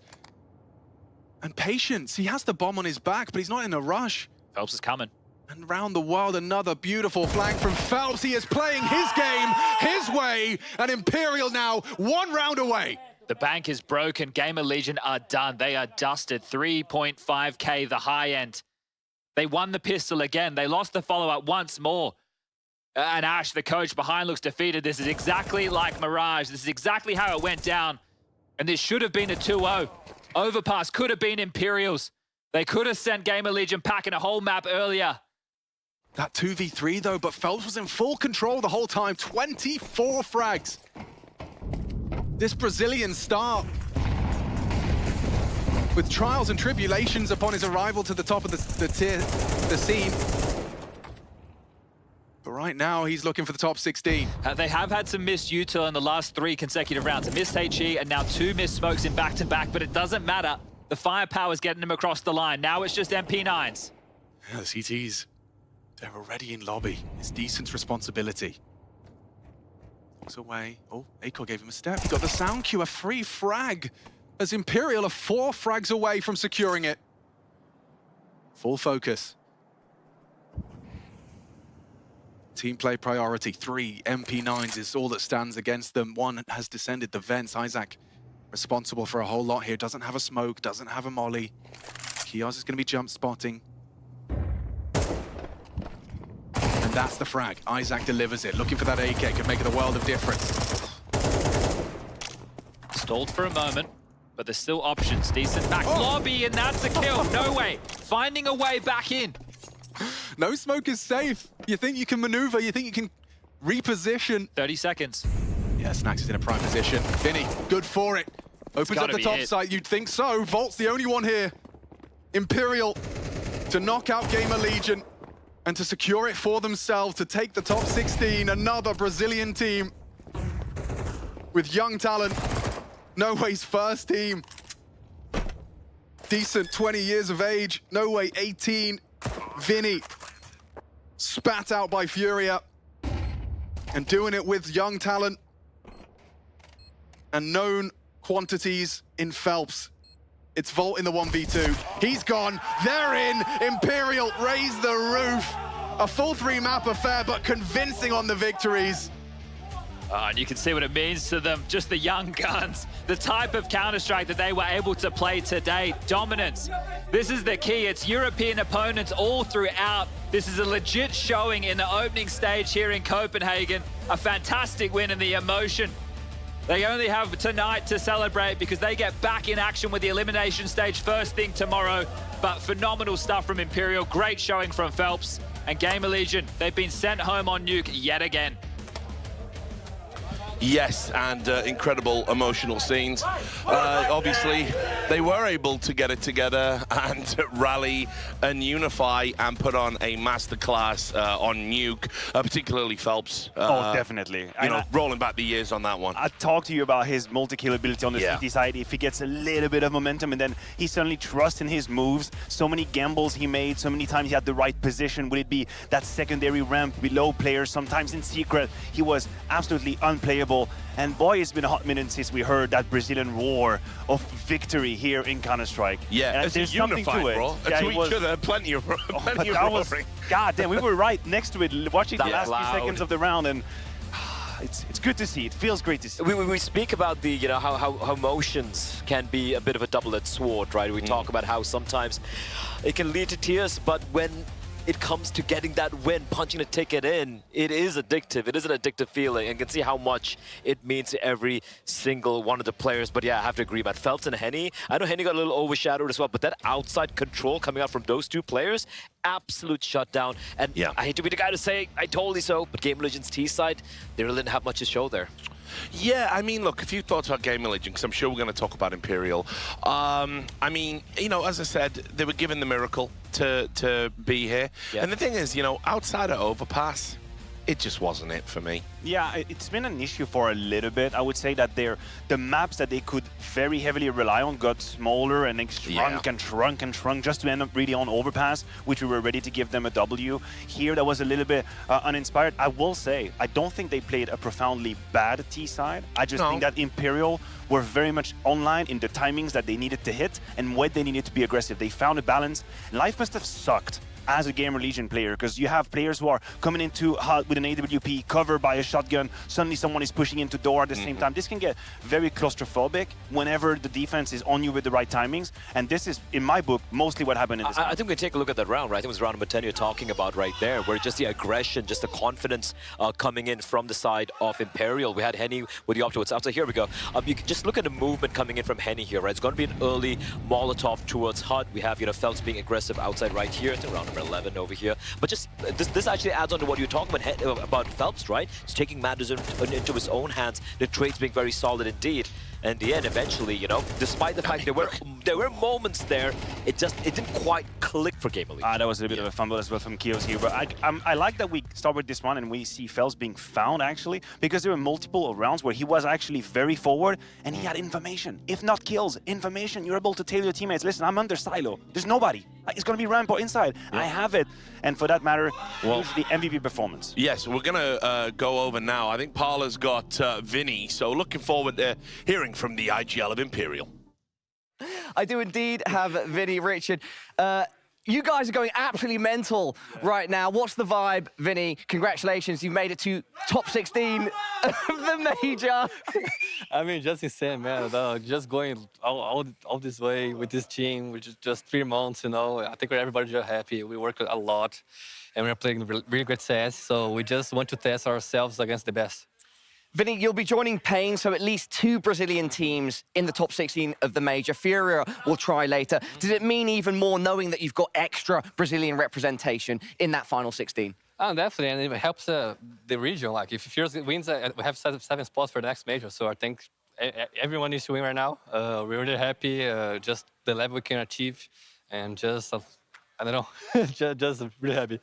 It took 3 maps. I want to go back to map number 1, and I want to raise this in a light-hearted way. I don't want to put you on the spot too much, but there was some sort of some bad vibes or some arguing going on between yourself and Henny. At the time, what was happening? Can you explain to everybody at home? Man, it was more about like the way we were thinking the rounds. Sometimes I was just want to rush because the cities weren't there, and he wanted to play more calm when I wasn't listening to him. But I mean, this stuff happened, and we reset for the next map. And I mean, we knew it would be 3 maps. They only can play like overpass, so, and even that, it was overtime, so we're pretty happy.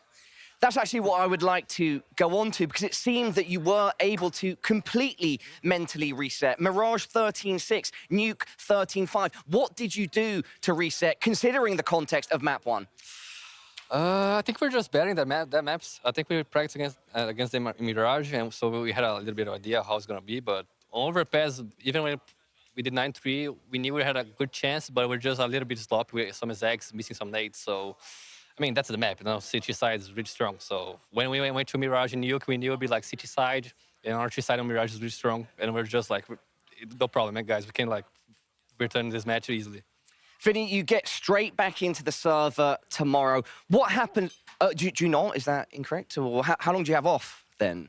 I don't know, but okay. I think 2 days off. No, it is tomorrow. My producer is clarifying. So, yeah, you'll get straight back into the server tomorrow.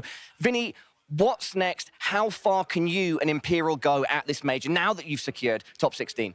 Man, I mean, if we're playing tomorrow, there's no day off for us. So let's see how we're going to play, though. We have no idea. I think for us, it's just like, let's see what's our level. We don't know. Let's get Vitality, Mouse, whatever, Spirit. We want to play Donk. Let's see how it goes. Vinny, congratulations. You've made it to the top 16 of the major. If there's anything else that you'd like to say to the fans out there, now is the time to do it. Just to say thank you for all the Brazilian guys watching the streams. We're working a lot. They are supporting a lot of the new kids. You know, there's no hate when we're losing. So I think we are living the best era that we can in this team. You know, we had the other guys was, you know, different vibes. Here it's more like a familyhood, you know. So I think we're just growing as a team and we're just enjoying playing CS. Vinny, congratulations, you and Imperial going to the top 16. Richard and the desk, back to you. Thanks a lot, Paula. Don't let those players gaslight you about the schedule. We play tomorrow? Stand resolute in the face of such behaviour. It's great. I love the fact Vinny's like, are we? I don't even know. Yeah, could we play Spirit? Yeah, I'm ready. Let's beat Donk. It's wild. Yeah, he's a lovable guy. And I've got to say as well, what I really like about that, it takes a lot of maturity to admit, on that argument that we highlighted, he sort of said, yeah, I was on the wrong side of that one. And he had a point. Yeah, and I mean, listen, we have to realize he hasn't been a leader for a long, long time. And even less so in such an environment as we're talking about the major, right? And these are moments where you're going to keep these moments with you. You're going to learn from these moments where you should have listened to your co-captain or to your strong voice telling you something, you made a call, you regret, you have time to think about it. But what matters is that they resolve it, they move on to map 2. It creates sort of a precedent of, hey, remember that time where we absolutely messed that up and we bounced back anyway? That's how we're going to function. That's how we're going to do it as a team. And I think this was very formative from them, even though I hated to see all about it, but as a team, very important. I mean,